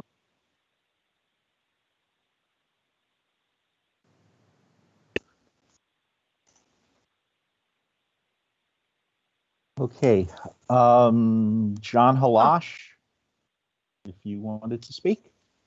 John was unable to get into the meeting. I just put his, he sent an email and I just put that into the chat. Okay, who said that? Okay, yeah. Okay, I'm so sorry. I thought my name showed up. It's this is Deborah Stolaroff. yeah, okay, I see that now. Well, okay, I may as well read this into the record, but the comment is from John Halash is the main question or issue that he wants raised is that the high-level nuclear waste will not actually be removed from the site for years, pending various approvals. 7, 10, 12, question mark. So shouldn't attention be focused on how to safely and securely store the waste on site, especially since we don't know what the state of play will be a decade from now?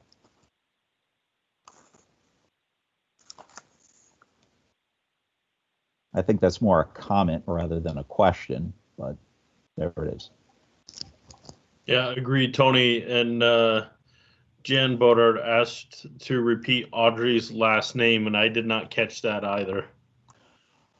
Audrey's last name is Famette, F-A-M-E-T-T-E.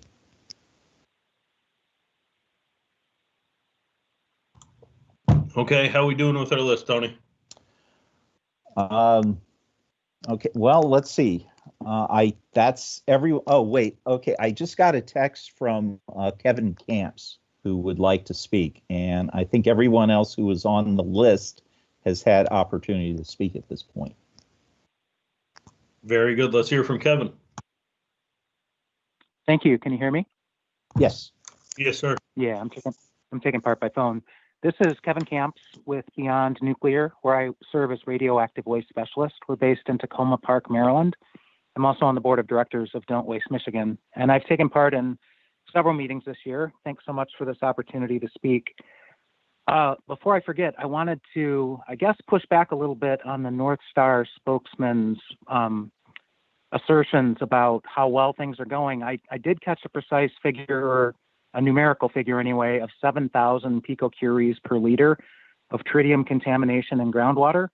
And yes, that does meet the safe drinking water standard, which is 20,000 picocuries per liter. But there are places like the state of California, the state of Colorado, where the standard is much stronger than that, in the range of 300 to 400 picocuries per liter. And if it's above that, it's considered unsafe for drinking water. It's considered needing to be cleaned up to meet that lower standard. So, you know, that claim that safe drinking water standards are being met is misleading. It's a permissible amount of contamination. It's an allowable amount of contamination, but it is still contamination. It is still hazardous.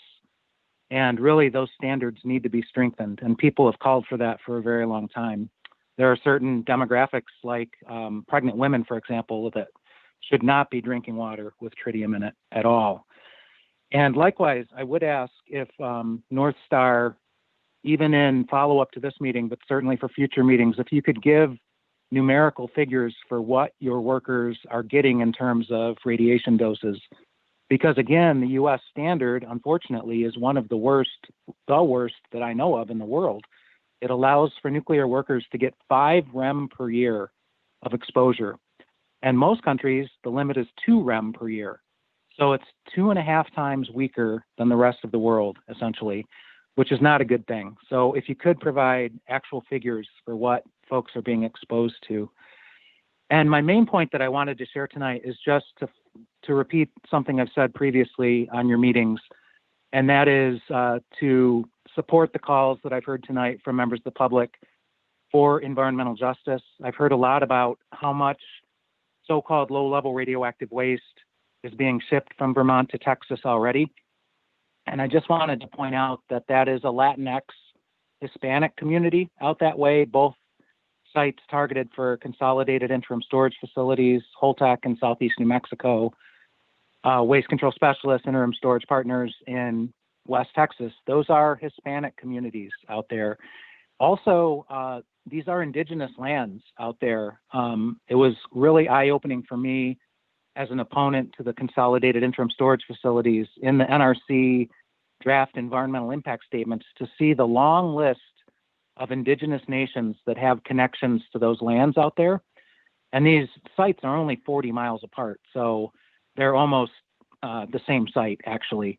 So you have Hopi Pueblo connections, you have various Apache tribes with connections to those lands, you have Comanche connections to those lands. And yes, perhaps those indigenous nations have been removed and had the land stolen from them in the past, but they still have connections and sacred sites. And in fact, I know more about the New Mexico site than I do about the Texas site in terms of cultural properties. The New Mexico site is very rich in cultural properties, lots of Native American archaeological and perhaps even burial sites out there. So this is a tremendous environmental justice burden that's being targeted at these communities, at these places. They're already bearing the burden in Texas of Vermont's low-level so-called radioactive waste. There's a map I'd like to share with your panel. It's titled Sacred Trust. It's about the air, land, and water of New Mexico.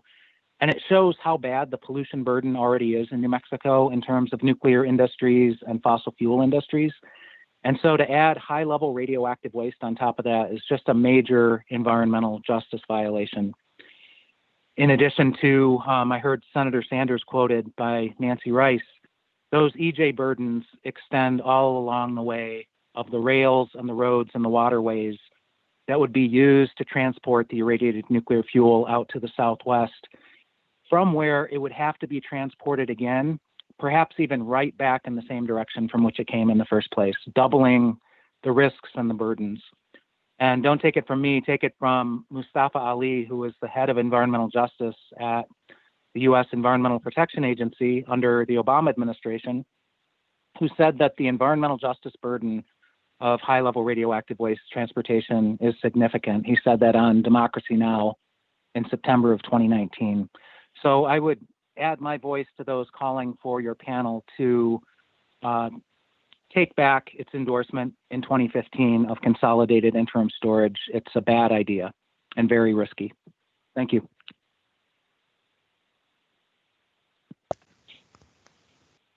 Okay, we have had one more requested speaker come in on chat. Marlene Perrott, if you are available, and please correct me if I mispronounced your name. Good evening. I'm Sister Marlene Parrott, and I am a Vermont Mercy, and I've been working on the issue of waste for a long time. For those of you who have a long history, remember when VPIRG was against embedding nuclear waste in granite? Remember those days? And of course, then we had the unknown tritium release. And then I am now working in Albuquerque, New Mexico, and our previous speaker spoke about the cultural issues here. I'm also working down in the southeast part of the state, in which we have the WIP program, receiving all kinds of transuranic waste. There's also an enrichment plant, a uranium enrichment plant in Eunice. We also have tremendous oil and gas. So the issue of transporting nuclear spent rods right across the whole of the United States to a very impoverished area in New Mexico where the Carlsbad caverns are, is a very unsafe. It is a horrific process of nuclear waste. I think the panel, if they have any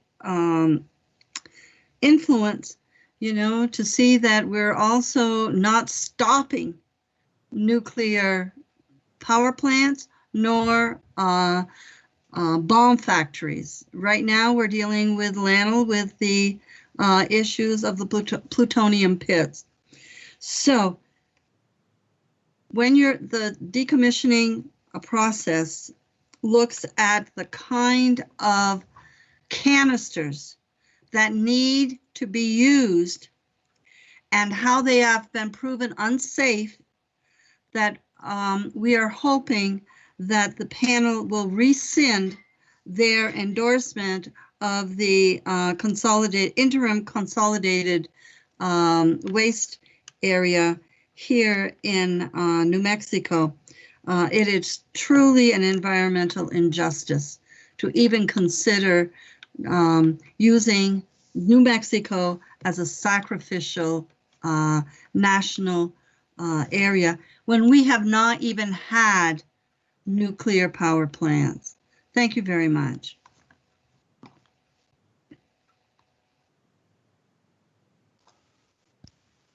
Okay, Josh, I do not see anyone else requesting to speak. I think we're through all the public speakers.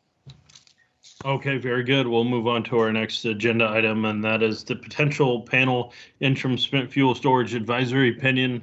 And I will turn the meeting over to Lissa Wyman and Marvin Resnikoff, who both had submitted information regarding this advisory opinion. Thanks, Josh. This is Lissa. Marvin, may I go first? Marvin? Okay, well, short of that, I will go first. Feel free to go first. Okay, thank you. So anybody who's been at these meetings knows that I've really felt that the 2015 decision was not properly vetted before it was made, and that position letter was signed. I submitted the letter along with a draft advisory opinion, but I want to make it clear that what I am requesting tonight is not to have a vote on any advisory opinion, but rather to enter and get the panel's support to have a vote on an advisory opinion, which is actually how the advisory opinion process should go as per our legal confinements.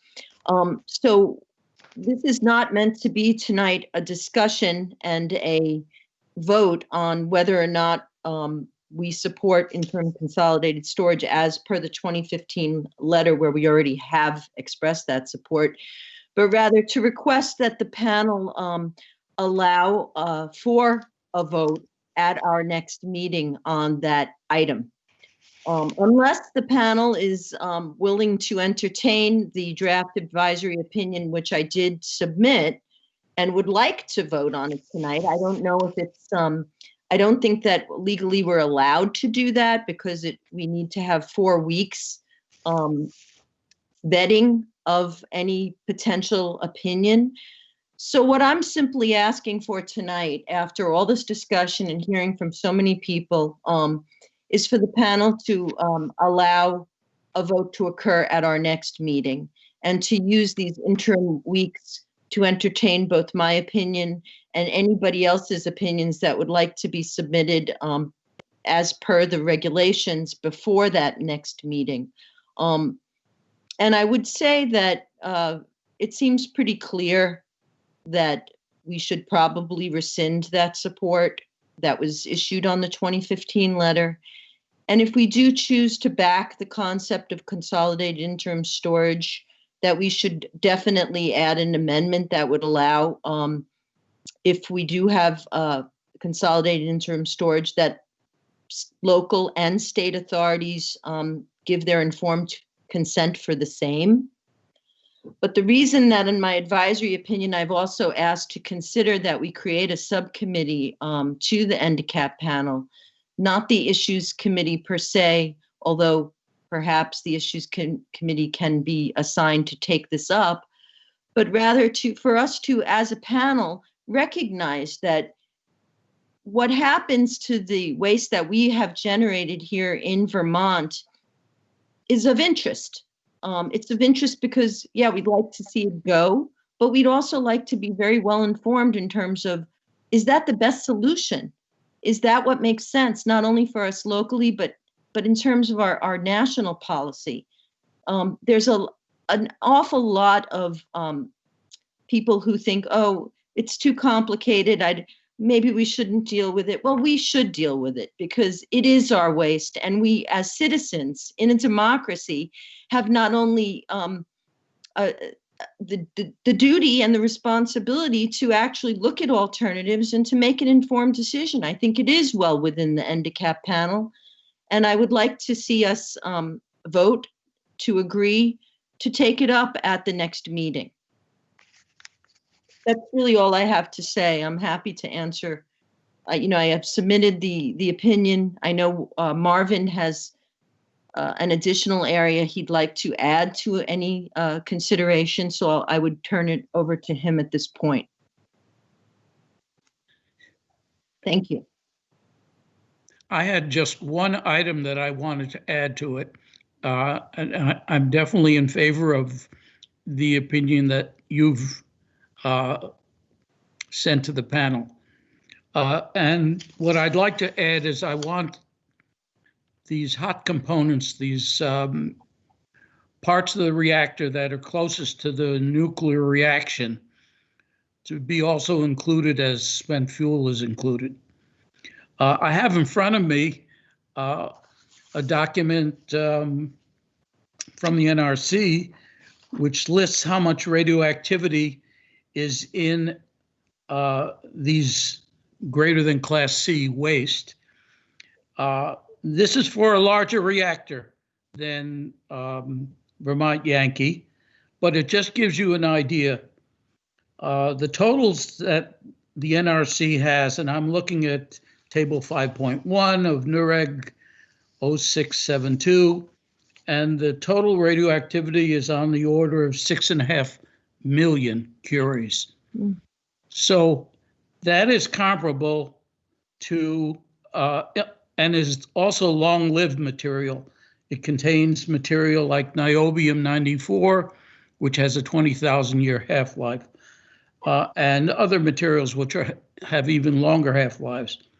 So it should be considered as high-level waste is considered. And that's the only addition that I would make to what Lisa has written.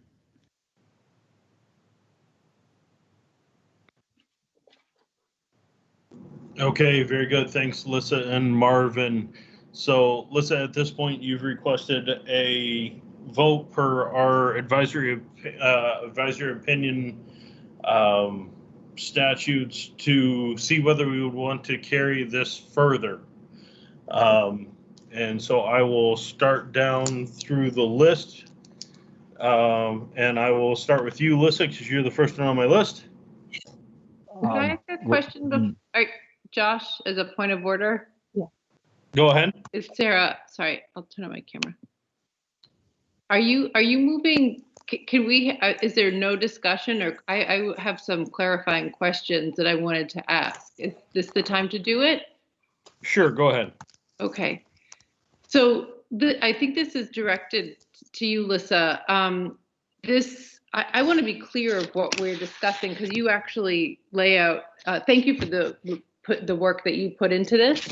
But you lay out 6 different questions about what the panel can consider. And I just want to be clear that I'm understanding what we're doing right now at this moment. And I understand that the process is about, if we decide to move forward with an advisory letter, possibly that will be taken up, drafted with 4 weeks notice before our next meeting. Yeah. But I think there are 6 different pieces to this proposal. And I think and Josh, bear with me. I mean, I would like to, you laid them out so clearly. I think I'd like to have a chance to ask are we going to go down these 6 questions, or are we going to have a chance to discuss some of them?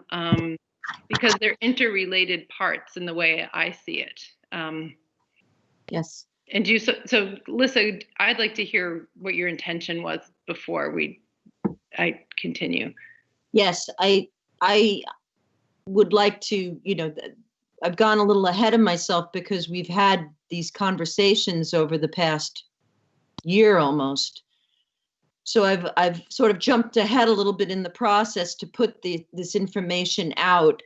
But really what I'm asking is that we agreed to have a vote on A, rescinding support as noted in that 2015 letter, for a policy position that most people on the panel hadn't even really been aware was made. So that is primary in my thinking, is to actually either rescind the support for that, which is what I am calling for, or to amend that support to include a provision that if we do support that concept that was outlined in that 2015 letter, that we amend that support to include the approval of state and local government at any facility anywhere that is receiving our waste, which is basically what informed consent at the federal level and the federal discussion is already considering. That, they don't want any community to be forced to take on this burden without informed consent and some form of compensation, frankly. So that is what I'm really looking for here, is for the panel to agree that we should vote on this issue the next time we meet. And then we would enter into a dialogue over the next several weeks before our next meeting via email, where we would refine the process and actually put forth that opinion and debate that opinion, what exactly that opinion should be. And I have also added this provision that would give the panel members consent for us as a panel to delve more deeply into these issues that we've been hearing about in a more methodical way, so that we could have a subcommittee either specifically devoted to this issue of the national waste policy and how we do figure in to that as a community, or whether it's taken up at the issues committee, so that we have a regular discussion about some of these different options that are out there and available to us to look at and potentially to advocate for on a federal level.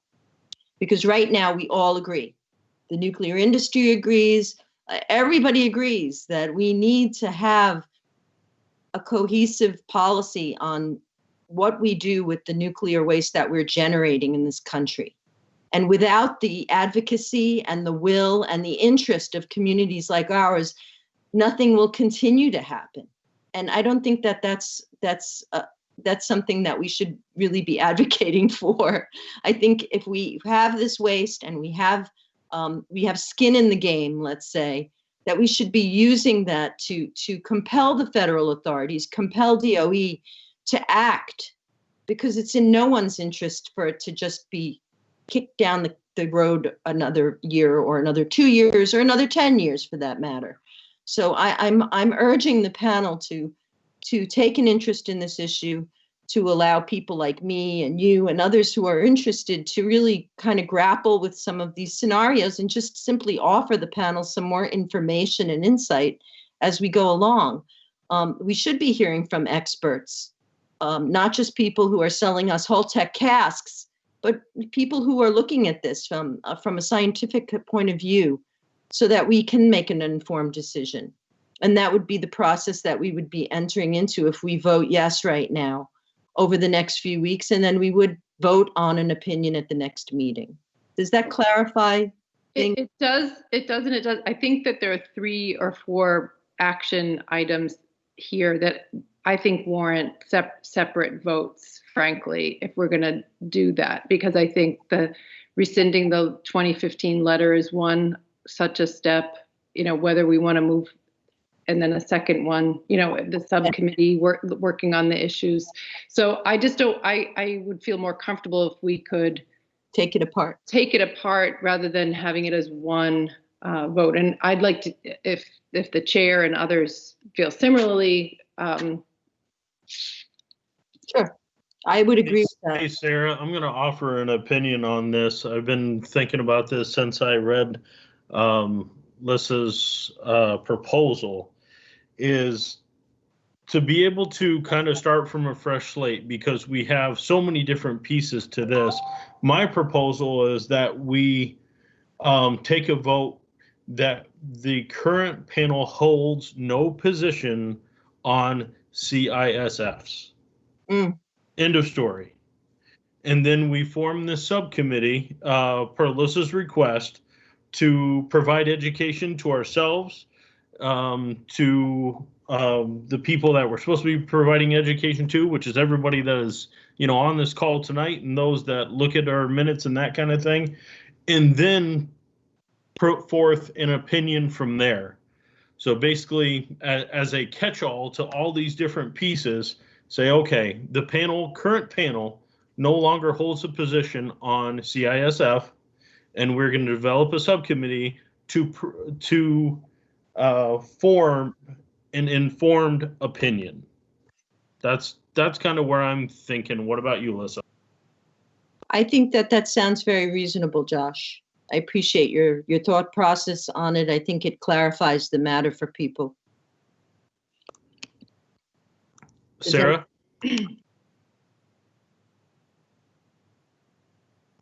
Sarah, you're on mute still. Sorry, that's where my thinking was going to, Josh, and you said it very clearly. I think it lays it out in a very clear process, and I think it's incumbent on all of us to do a deeper dive. I mean, we hear from advocates at a lot of our meetings, and we sometimes have a presentation, and from on these topics. But I think it behooves all of us to take a deep dive into this and be better informed before making a decision. Okay, there's a few panel members that'd like to speak. Commissioner Tierney, I see you have your hands up. Yeah, I have a question for Lissa or anybody who is able to answer this. What is the thing that is driving you to want to complete this work on such a short time frame? Because you're teeing up the discussion for tonight. I think I understood you to say you want there to be conversation via email in the next 4 weeks, which, footnote, it's not clear to me whether we can do that. I literally don't know whether we can do that because of open meeting laws. So if somebody does know the answer, that would be great. And then you want to have an actual vote on an opinion, I think, at the next meeting. And so I'm trying to understand what is driving that short time frame from your perspective, Lissa. Thank you, June. I don't think it's a short time frame. I've been bringing up the 2015 letter now for over a year. The letter is being used by those who advocate for that form of consolidated interim storage. We are publicly on record as supporting a major shift in U.S. policy that would allow for a change in federal law that would allow the creation of such facilities. And I have simply felt that it was not procedurally correct for us to take an opinion like that without any discussion. So I don't think it's a premature, I don't feel like it's a rush. I just was trying to, at the end of the year, kind of sum up these conversations that have been occurring all year long, to say, I really do think we should withdraw any support for a policy change at this point, and as a panel recognize that we really do need to educate ourselves more. And if there are panel members, and I think there are, who want to take on that role of looking at these different alternatives and looking at the legislation that's being currently offered or will be offered in the next Congress, and see if any of them make sense to us as a panel to advocate for, I think that's prudent and within well within our legislative mandate. So if I understand you correctly, there is no deadline or upcoming hearing or proceeding or anything of that nature that is driving doing this between now and the next meeting. Rather, what you're saying is, and I agree, you have been bringing this issue up for quite some time, you would like to see action taken, and the time frame that you're suggesting is between this meeting tonight and next meeting. And at the same time, I hear you saying that we should also delve into these issues, develop expertise, et cetera, which from my experience dealing with these issues takes a good deal longer than 4 weeks, and certainly is not something that is conducive to being dealt with via email. So to me, this is sounding like, as Sarah was saying, the panel would need to tease out its actions.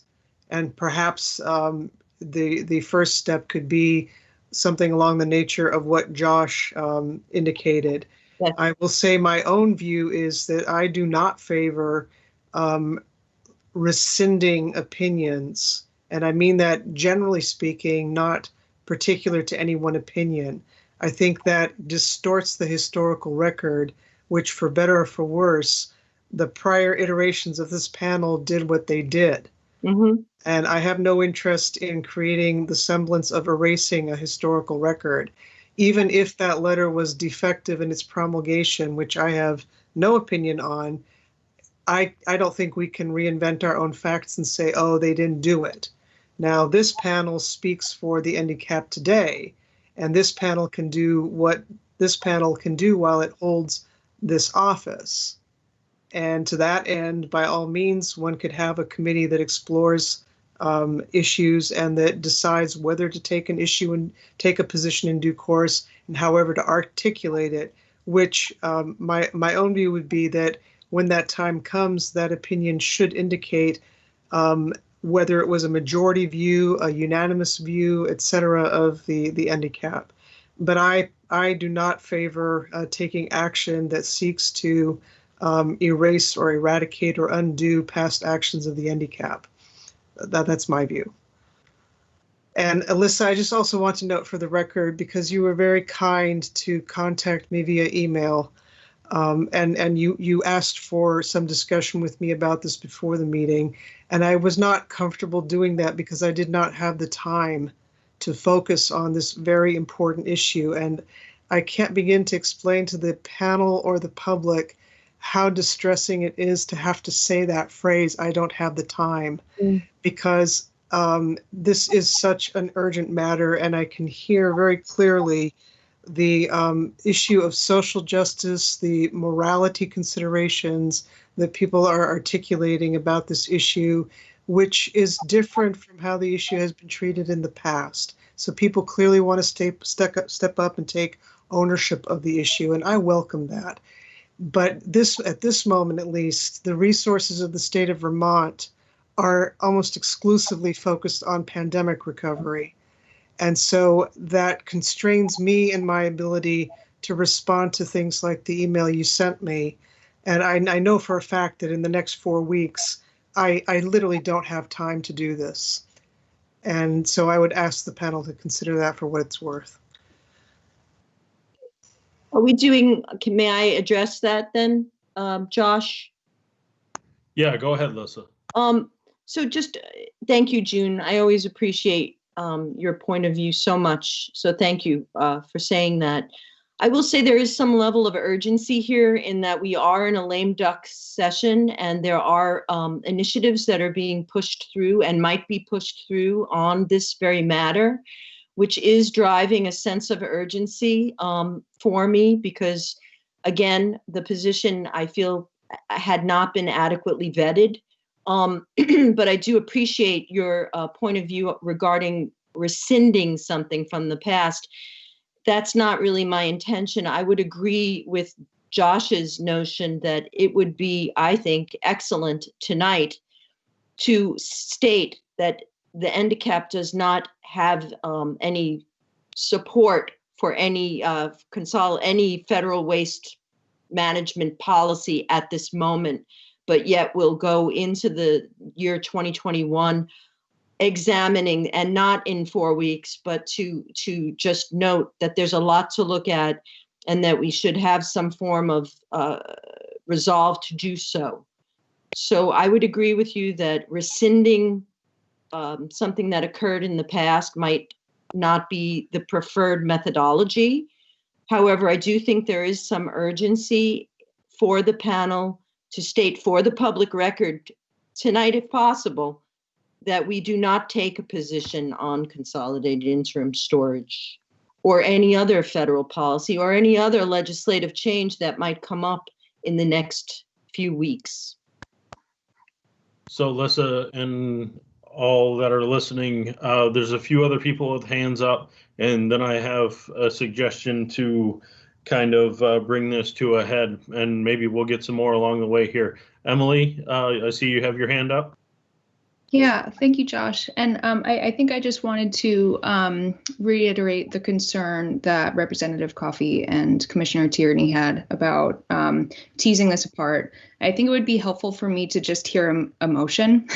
We could just know like what it is precisely that we want to do, because there are some things which feel like they can be easier, they're less policy driven. And then there's even like the formation of a subcommittee is also administrative. So this panel might be in a position to be able to grapple with those issues right now, and then, you know, other things later. And I think also, Lissa, I want to just offer to you, I had just reviewed the advisory opinion process that was established in 2015, and that's where they said that this was the 4-week timeline limit. Was that where you were getting this from? Because that process this isn't an arbitrary kind of 4 weeks. Okay, so I'm looking at that. It's the 5 steps, and the idea is that if this panel agrees that they want to move the topic forward, then it says the first draft must be submitted to the NDCAP chair 4 weeks prior to the next scheduled NDCAP meeting. So that's you wanted to work within that frame of procedure. Okay, great. So that all being said, I think that I don't feel well enough informed to really say whether or not I'm in a position to move any kind of opinion forward. But I think that if there was a motion to do something like not take an opinion, that feels different, and I could probably vote on that. So Emily, once I get through the couple more hands that are raised, I'm going to put forth a motion to that end, kind of similar to what I mentioned, but I see Bob Leach has his hand up as well. I want to get to everybody's comments before I move forward with that. Go ahead, Bob. Unmute yourself, though, please. Oh, okay. I was wondering if that was an invite to interject. Yes, I'm totally opposed to doing it tonight. This sounds like a pretty complicated issue overall, and it's something that we probably should sit down at our scheduling meeting and lay it out just exactly what we want to do and when we want to pull it off. I'm with the previous speaker that said we should not be or unemphasizing something that was done 5 years ago. We could definitely talk about doing something like that at the scheduling committee rather than continuing to discuss it tonight and voting on it. Just my opinion. The federal government has already made decisions on a lot of this, and we can't do very much about it. Maybe we could try and get them to move ahead with either what they've got on the books now or move in other directions, but to do something rather than this just sitting and treading water right now. That's all I got. Very good. Thanks, Bob. Bill, I see you in comments. I don't have a motion on record, and neither does Tony that was seconded thus far to that we're in discussion of a motion. Unless I missed something. Did I miss something, folks? Okay. I didn't think so. No, there's no motions offered yet, Josh. Okay, very good. I just see in comments, Mr. Irwin is questioning whether we had a motion and a second to continue discussion, but I don't believe we do. And it looks like there's some members of the public that would like to speak. We will get there. Please let us get through this portion of the meeting. And so what my motion is going to be is I make a motion that the NDCAP takes the position that we do not hold a current position on CISF. I second that motion. So moved and seconded by Alyssa. And so forgive me, I hate doing this via video chat, but here we are. Alyssa, we'll go down through a yay or nay, please. I'll start with you, Alyssa. Yay. Oh, that we do not have a position. Yay. Correct. Commissioner Tierney? I am going to abstain from this, and I'm happy to explain later if somebody wants to hear it. Okay. Bill Irwin? Yes. Chuck Schuer? Yes. Brett Long? I don't think we have Brett. Laura Sibilia? I think we lost Laura. Mark McDonald is not on. Chris Kempney is not on. Madeline Arms? I'm going to abstain. Okay. Bob Leach? Nay. Sarah Coffey? Yes. Marvin Resnikoff? Yes. Emily Davis? Yes. Corey Daniels? Abstain. David Pearson? Abstain. And Paul Mark? I don't think he's on with us. And Josh, just to let you know, Laura Sibilia just joined us. Oh. I know she was on earlier. Laura, have you been listening? Have you been hearing what we're voting about? Okay, I'm assuming not. And yes. You have? This is Lissa's motion to vote on this at the next meeting. Is that what the final motion was? No, I'm sorry. I apologize. That's coming next. The final motion was that the current panel holds no position on CISFs. Okay, great. So I will vote yes.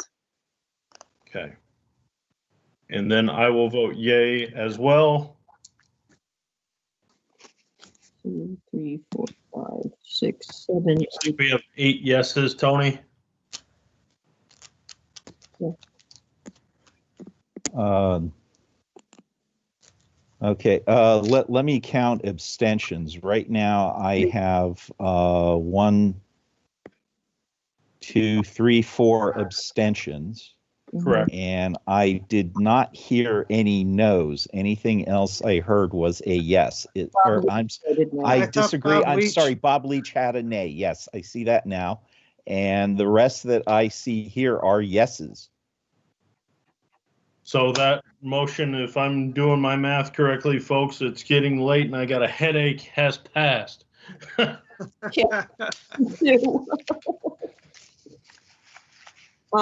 And now I would make a motion that the panel take up an advisory position on creating a subcommittee to advise on a policy position on nuclear waste disposal. Can I make a friendly amendment to that, Alyssa? Because we're not putting together an advisory opinion for a subcommittee. We want to put together a subcommittee for that topic. Yes. Not an advisory opinion for the subcommittee, correct?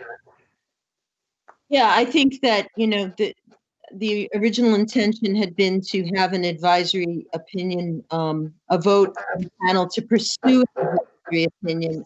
I currently do support that we enter into that investigation, but I think we should do so through the formation of a subcommittee that looks at the waste scenarios more closely.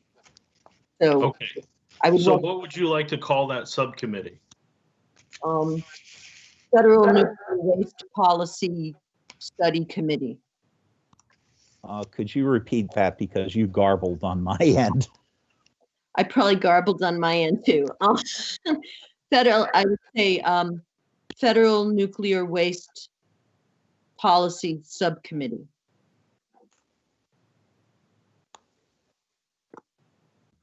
So your motion is going to be to establish a federal nuclear waste subcommittee, Policy, subcommittee. yes.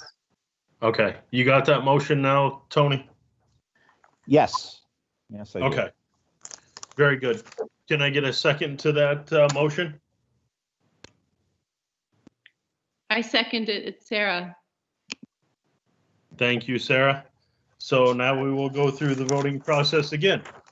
Lissa, go ahead, please. Yay. Commissioner Tierney, Yay. Bill Irwin, Yes. Chuck Shore, Yes. Laura Sibilia, Yes. Madeline Arms, Yes. Bob Leach, Nay. Sarah Coffey, Yes. Marvin Resnikoff, Yes. Emily Davis, Yes.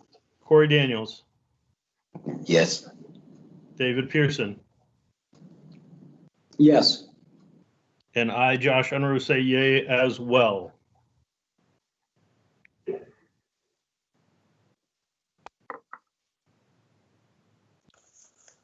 Okay, if I did my math right, we have 1, 2, 3, 4, 5, 6, 7, 8, 9, 10, 11, 12 yays and 1 nay. I got the same math, Tony. Okay.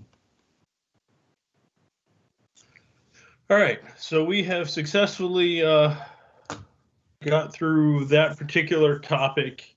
And does that take care of everything that you wanted to discuss, Lissa and Marvin, during this section of the meeting? Yes. Yes, and I just would say that the advisory opinions that we drafted will be under discussion by the new committee, and we will try to convene that new committee before the next NDCAP meeting.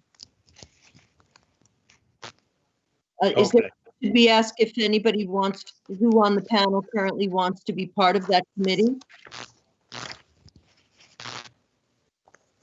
So I would suggest that maybe instead of using the panel's time to do that, Lissa, I'm assuming you're heading up this committee, since this seems to be your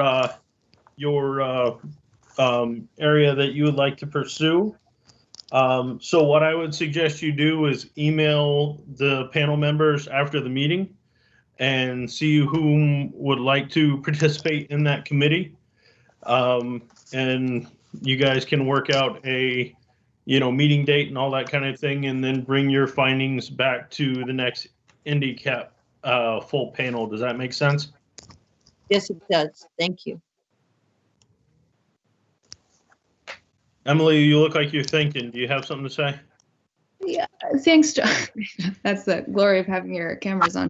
I think that what I'm thinking about is the importance, and one thing that's been really clear and coming through very saliently throughout this whole meeting is the importance of panel learning and being well informed. And I'm just thinking about how does this subcommittee work with the larger panel kind of structurally and systemically so that we can all benefit from having that enriched learning and the enriched discussions that the subcommittee will have on that policy, and also really allow this subcommittee to have the efficiency of working within a smaller group and getting that advisory opinion work done. Within that sense of urgency, and then also doing so carefully, because I think it's the sense of urgency that's gotten us into this bind to begin with. So I'm just thinking about that, how these two groups are going to work together, and how we can share information and learning in a way that makes sense. So that's why I didn't raise my hand, because I don't know. May I interject? I would say Corey Daniels and I had a couple conversations, well, one specific conversation about this recently. And I think between Corey and myself, we could probably put together some ideas regarding that. I don't know if Corey would be willing to participate, but we could suggest to the panel basically a plan of action for that subcommittee, and share that via email in the next several weeks. I think that's a good start, Alyssa. What do you think, Corey? Are you willing to take up that with Alyssa? I don't want to put you on the spot, Corey. I don't think Corey's the only person, but I think it's very important. I'm totally willing to put him on the spot. That's what I just did. No, thank you, Lissa and Josh both. Alyssa and I spoke in some detail this weekend. I think, we were kind of shaping out the idea of this to begin with. I'd actually been working a little bit with Tony Leshinskie on the side, developing some reading list information. Marvin actually provided another excellent website. It was actually on one of the list of items that I had for recommendation for learning about these types of items. It wasn't specific to CISF, but also to all the potential permanent repository technologies that are available and other related information.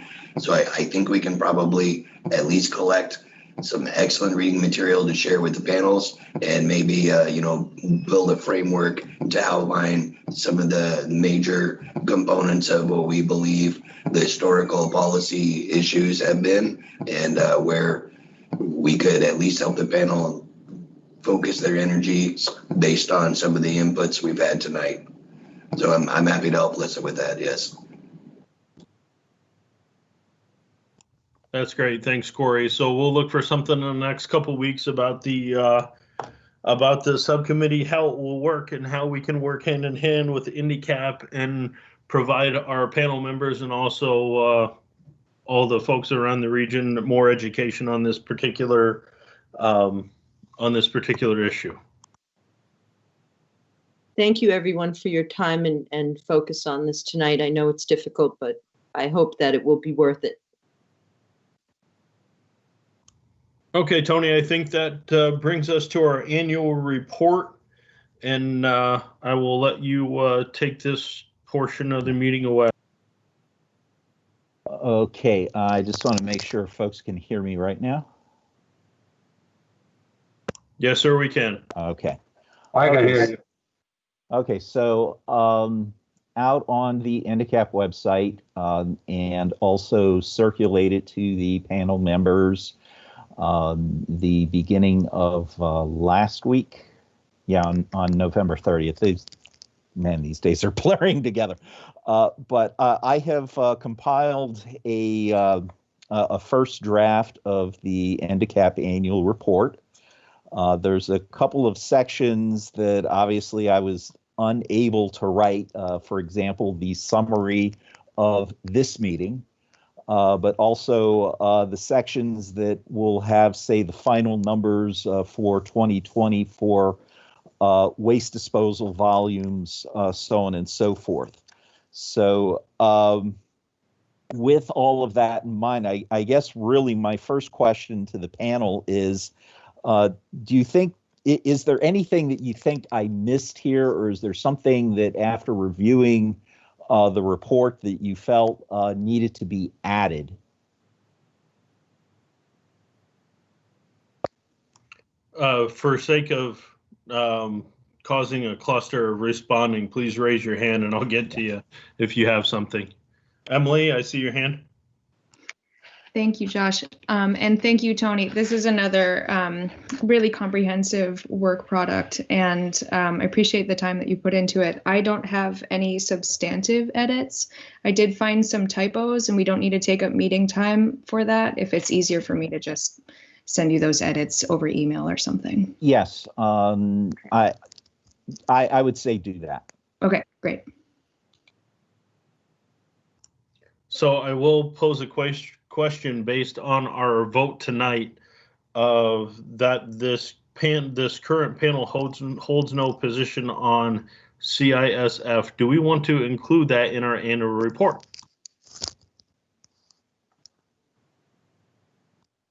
Yes. And I think that can be just a consensus because we already voted on it. And I see a lot of heads shaking yes. So Tony, if you can add that into our annual report, that's one thing we can get added. And okay. Yeah, my plan would be right now, just off the top of my head, to add that in the December 7 meeting summary. I'm trying to page up here. I'm wondering. Okay, we should also note that a new committee will be formed. So yes, that can go in December 7th as well. Do we want to add something about this in section 12, which is the meeting schedule and priorities section?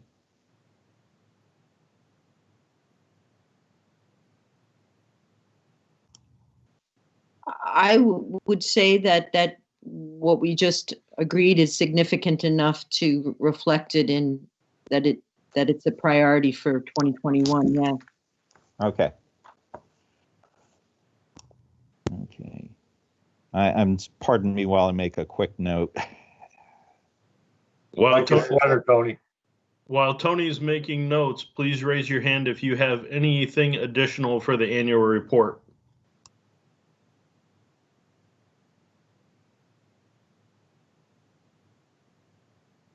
Make a motion, we accept the report as written with the suggested changes.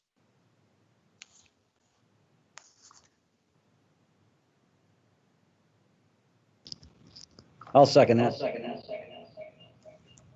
Okay. Who was that second, please?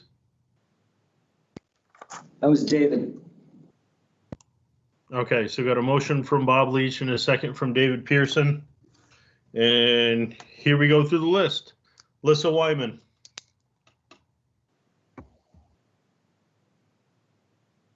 I know you're there. Lissa, you are muted yet. Oh gosh, sorry. Yay. Okay. Commissioner Tierney. Yay. Bill Irwin. Yes. Chuck Shore. Yes. Laura Sibilia. Yes. Madeline Arms. Yes. Bob Leach. Yes. Sarah Coffey. Yes. Marvin Resnikoff. Yes. Emily Davis. Yes. Corey Daniels. Yes. David Pearson. Yes. And I, Josh Unruh, vote yay as well. That is a unanimous 13 yays. And Tony, we appreciate all the work that you put into this and making us look a lot smarter than probably what we are. Okay. So just to reiterate, I will add the items regarding the interim storage position, and or basically that there is no current position, and that we will be moving forward with, what did we call the committee? I have lost that in my notes as I'm shuffling papers here, but we have a new committee to pursue national spent fuel storage, or national spent fuel policy is how I'm remembering it. So I will add that to section 12 as well. And as the final numbers come in for the year, waste disposal numbers, NDT, SRT balances at the end of 2020, I will add those and make no other changes than those. And I will submit this report to the legislature by the January 15 deadline. Very good. Thanks again, Tony. I think that takes care of that portion. let's move on to election and panel officers for 2021. Tony, I will have you kind of lead this portion, please. Okay. Actually, if you don't mind, I'll do that, Tony. Absolutely. Thank you. Excellent. Perfectly Great. happy to have you do it, June. Now, the reason I'm going to do it is because under the statute, when there is no chair, it defaults to me. And so I think it's probably most appropriate for me to temporarily take the bridge, as they say. The first thing we need to determine is whether we have one or more candidates who wish to serve as the chair for the coming year. And I think we also are choosing a vice chair. Can folks quickly nod and confirm that that's their understanding as well? That's correct. Okay. So what I would propose we do is first elect our chair and then elect our vice chair. Does anybody object to proceeding in that fashion? No. I'm not seeing that. We're going to get this over with in record time because we have, I think, a little more time to hear from the comments of the public and to do some scheduling as well tonight. So with that said, I understand, and please forgive the informality and correct me if I'm wrong. I understand that interest has been expressed by both Josh and by Emily to serve as our chair this year. Is that correct? That is correct for me, June. And Emily, I've got somebody in my square at the moment. I see you nodding, I think. Is that right? Yeah. Yes, Commissioner, that's right. Okay, you can call me June. Is there anybody else who is interested in standing for election as chair this year? Okay. So question for the candidates, do they wish to say anything about why they wish to serve, or do we simply want to have an up or down vote? Please don't feel any qualms about taking our time to tell us why you wish to serve. It's an important thing. And speaking for the panel, I think we thank you for expressing interest in taking on this responsibility. So I'll ask Emily first, did you wish to say anything about why you want to take the office? And if not, just let me know.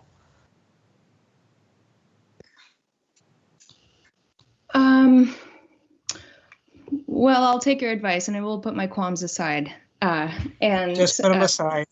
I'll put them aside. I just think that the motions that were just passed within the last portion of this meeting have been really, I feel really important, and I think it's really illuminating of this observation that's not, I don't think I need to just say that I have it, but it's really clear.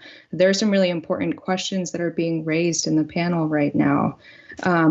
And now with the formation of this subcommittee and the clear need for this panel to be better informed and to really take on this role of learning. And we're talking about, expert testimony and having,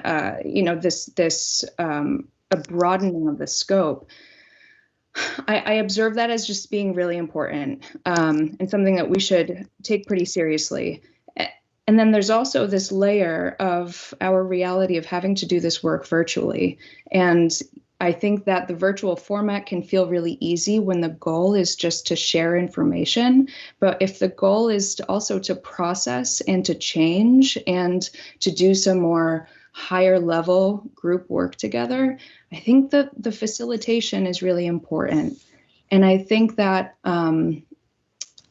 this group should be very careful. And I like the word, Lissa, that you used before, which was methodical and intentional and clear, and really chart out a path for how this group is going to work together with not just a broadening potentially of the charge, but in also grappling with these important questions.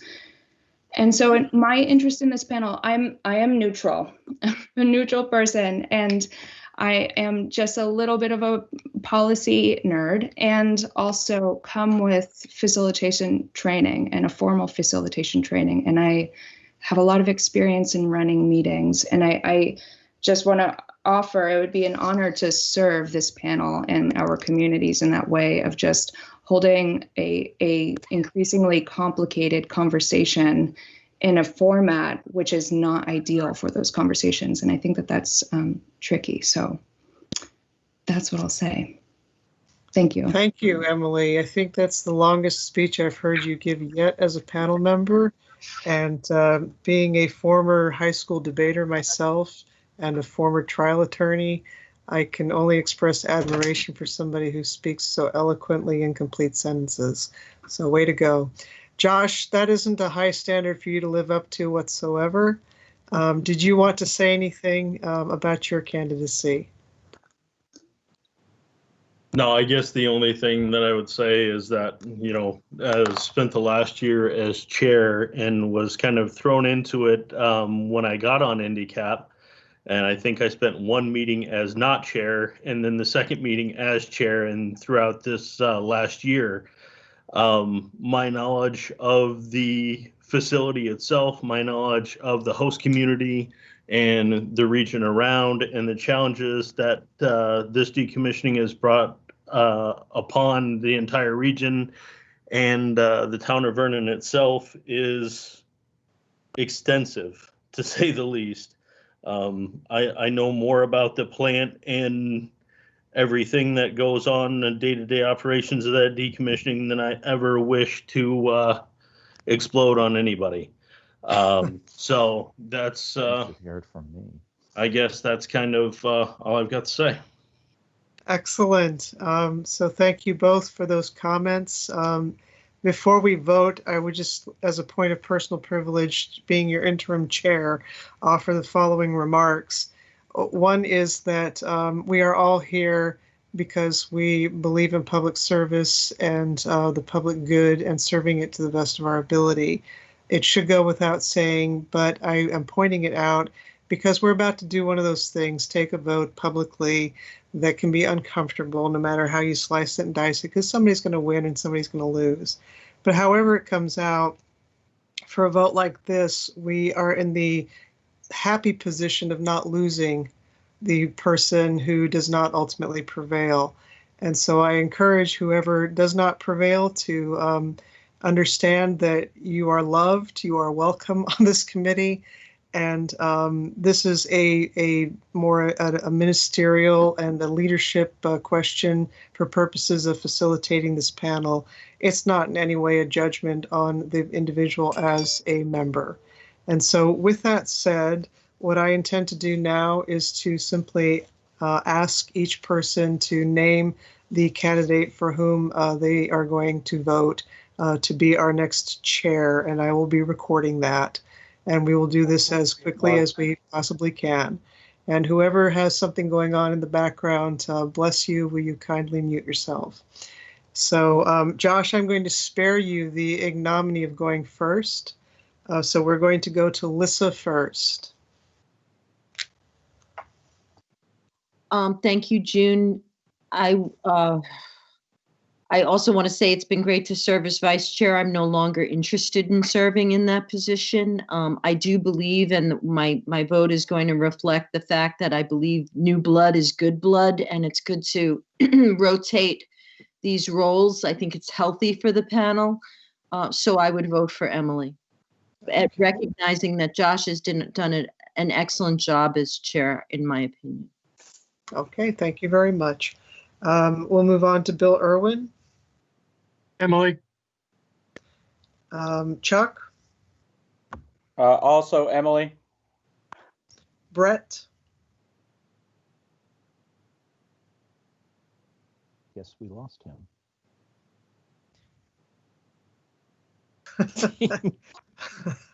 Laura.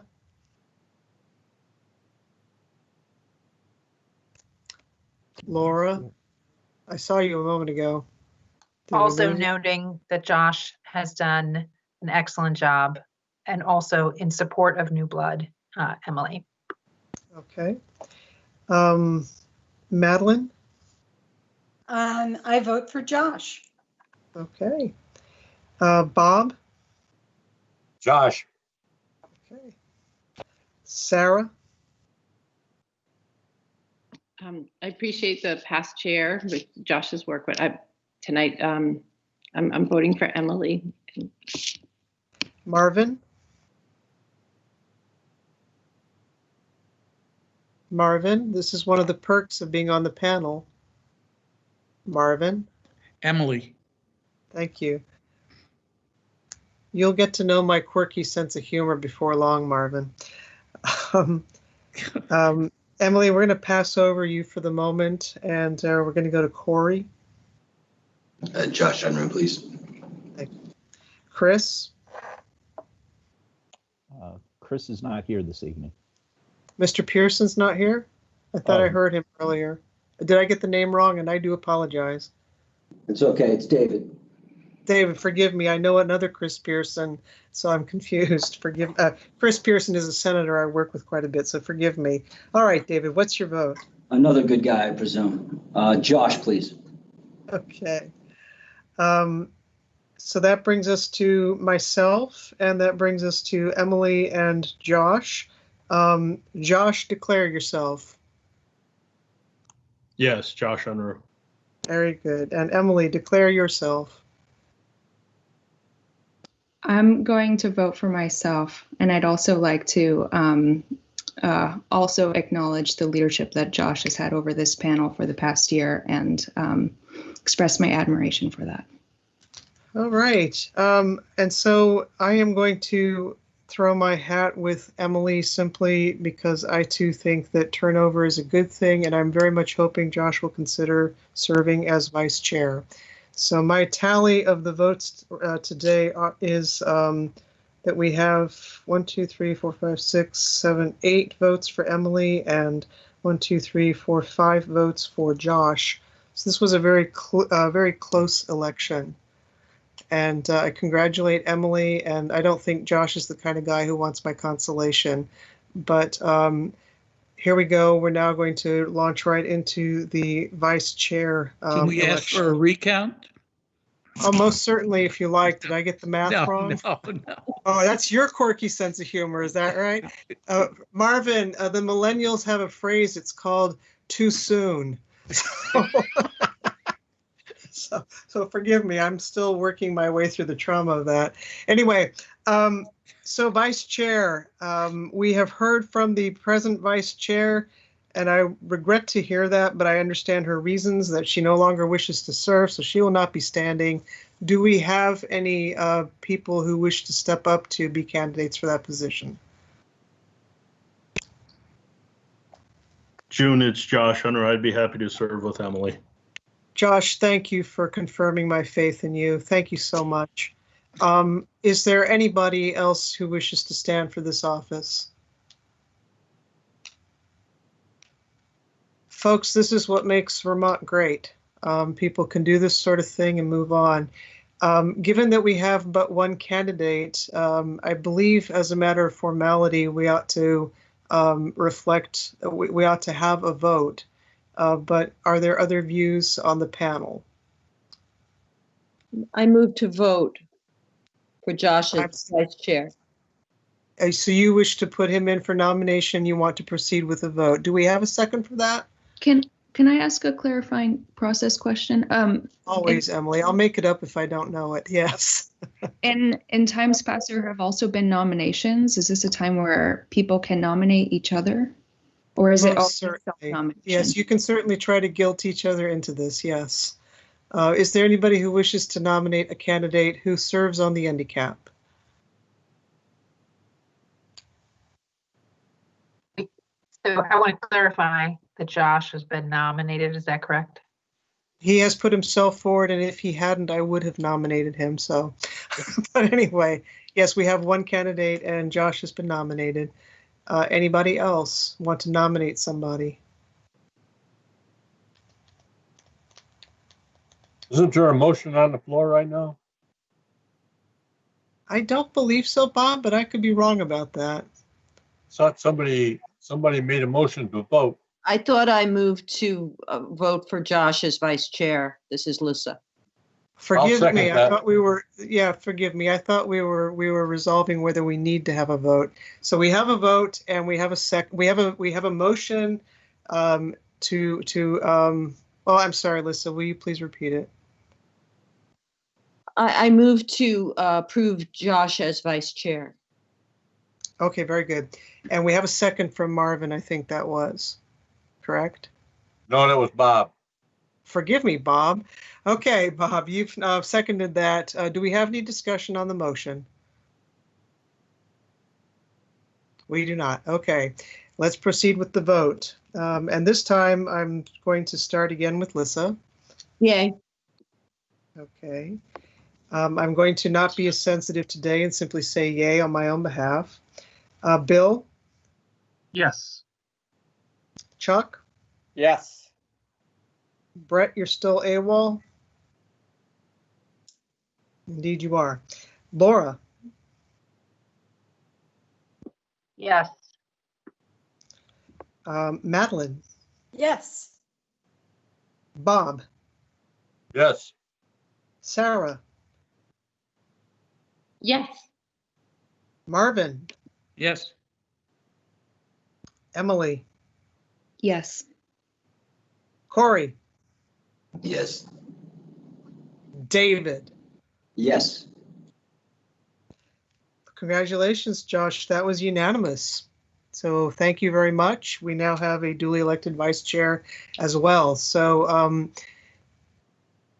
I think this meeting began with Josh as our chair, and sorry, I'm making this up here. We have a chair-elect, I think. And so I think the gavel goes back to Josh to conclude the meeting, or to conduct the meeting to its end. And so Emily, you'll then take office next meeting, and Josh will be serving as well. So Josh, I return the bridge to you. Thank you, June. All right, so let's get to general public comments to the panel. Looks like we have one person who's been very patient. Jan Bodart, your hand's been up for a while. Ready for you.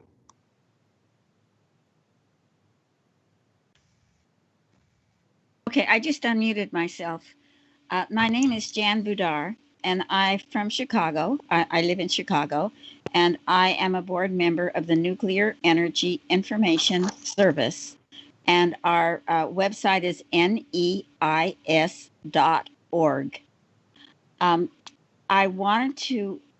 I became really intrigued by your interest in the disposition of high-level radioactive waste. It's an extremely important question.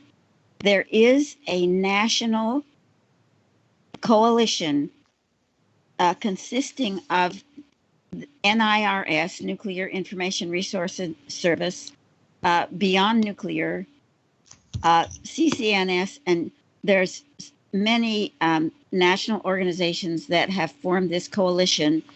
And their purpose, it's a long game in trying to influence national policy on how nuclear, high-level nuclear waste is going to be handled. If you belong to anti-nuclear organizations or whatever, and you would like to belong to this coalition, you should email neis@neis.org. That would put you in contact with David Kraft, who is our director and has been involved in this problem for 40 years. NEIS is 40 years old next week, or next year. And so that was my first comment, is that there is a national coalition that is, I'm trying to think of the right word, that is very passionately involved in the question. The second thing I wanted to say is that I have prepared a PowerPoint. Actually, I use Apple, and that's not the name of it, but it's the same thing. And I have a PowerPoint presentation called Best Practices for the Management of High-Level Radioactive Waste. And I would be very happy to give this presentation to anybody that would let me. And my email address is Jan Budar, Jan, B as in baby, OUD as in David, ART, the numeral 1 at gmail.com. So it's janbudar1 @gmail.com. So I'm offering to give you this presentation if you would like. And anyway, that would be for a different discussion. And I'm hoping that you are understanding that my presentation starts out with the Native American list of best practices for high-level radioactive waste. The Anishinaabe, or I never get that right, Anishinaabe / Iroquois nation combined to put forward a program for the management of high-level radioactive waste, as well as Gordon Edwards in Canada, who has taken that and formulated his own program for the management of HLRW. That's really mostly what I have to say. That I'm very, very happy that this panel has connected with the seriousness of the question, that you have formed a subcommittee to study it and to help you deal with it.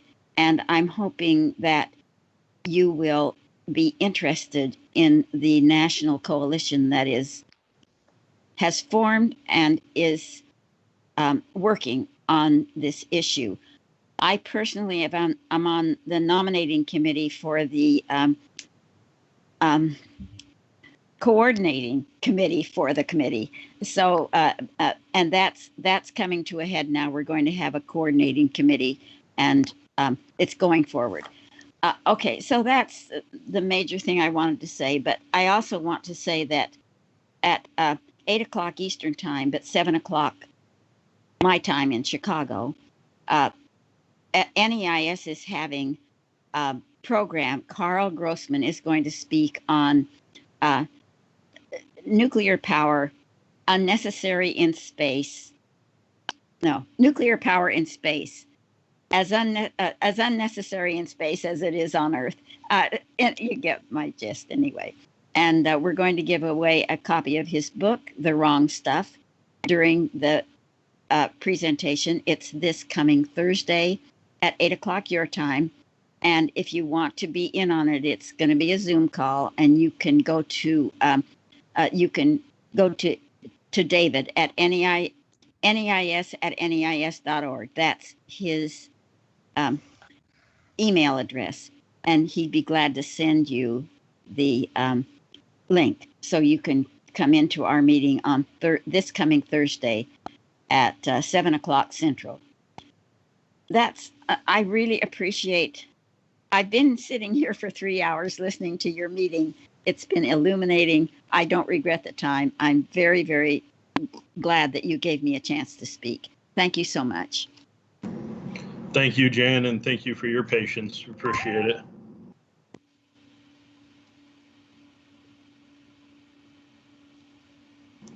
I don't see any other hands raised. Let me see what I got in comments. I don't see anything. So I think we are good to go. I am going to say that our meeting is adjourned. Tony, you look like you want to say something though. Yeah, do we want to schedule the next meeting? Sure, why not? I think I skipped that one, didn't I? Yes. Yeah, my eyes are getting old and tired.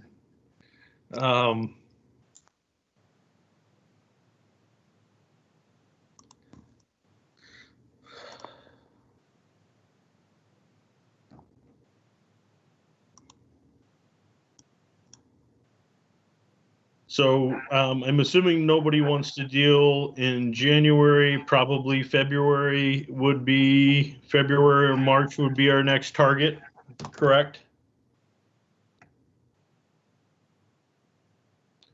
I would say probably mid-March. Sounds good to me. Emily, speak up. You're going to be the one running it.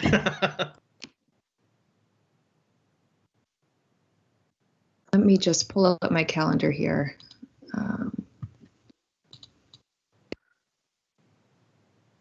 Is the intention, excuse me, Mr. Chair, Go ahead.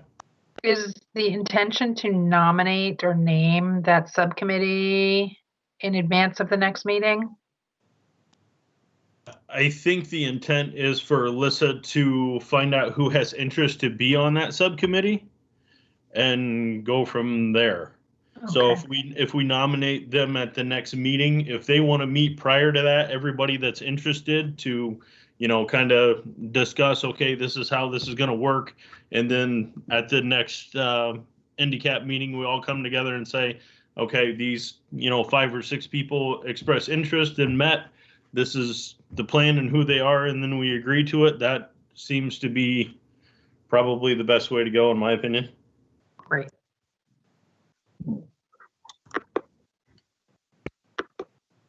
Sarah, I see you got your hand raised. Go ahead.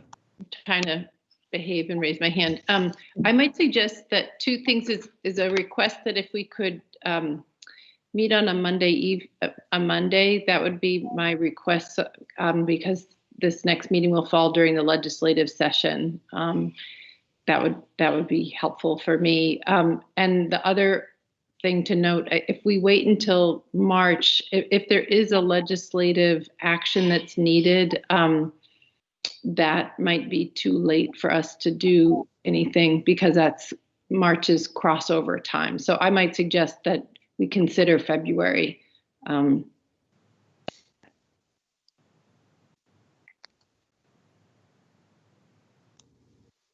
agree that we should meet sooner than March, perhaps the first week of February. Who's talking?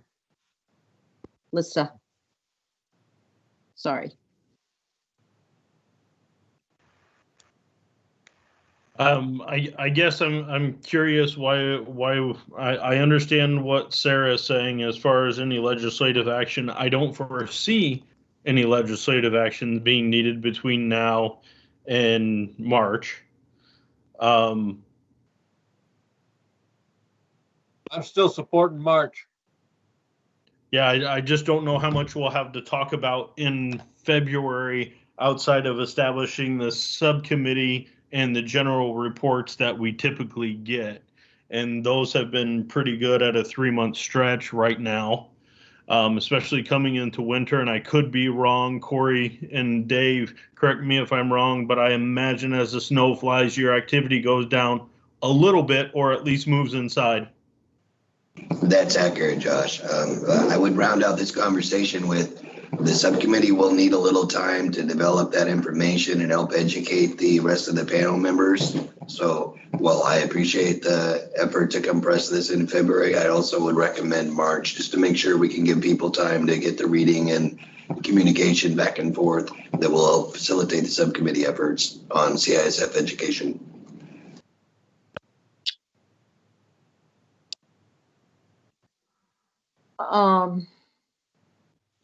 Monday, March 8th. I was gonna suggest March 15th. March 15th does work for the NorthStar folks. March 8th, unfortunately, will not. So March 15th, can I get a head nod or an amen or something to let me know that 15th works for everybody? Good for me. Okay, there it is, Tony. March 15th. We will reconvene as NDCAP panel with Emily at the helm. Hopefully in person. I would love not on your life, Bob. I would love for that to be the case, Bob. I would absolutely love that. We can help. Yeah, we can certainly hope. All right. So are we nearing the end of this? Because I just wanted to say to the panel that I wish everyone the very best holidays and peace, and please stay safe. I'm sure you've all heard the governor's cautions about keeping safe and keeping well. It's a very, very serious situation, and you're all thought leaders in your communities. So please set the right example for folks, and bless all of you. It's been a pleasure serving with you this year. Thank you, June, you as well, and I echo that. Thank you for everybody that supported me through this year as chair. I know I can be brash at times and very outspoken, and you all put up with it, and I appreciate it. And I will think that adjourns our meeting, folks. Thank you very much, and we'll talk to you in mid-March.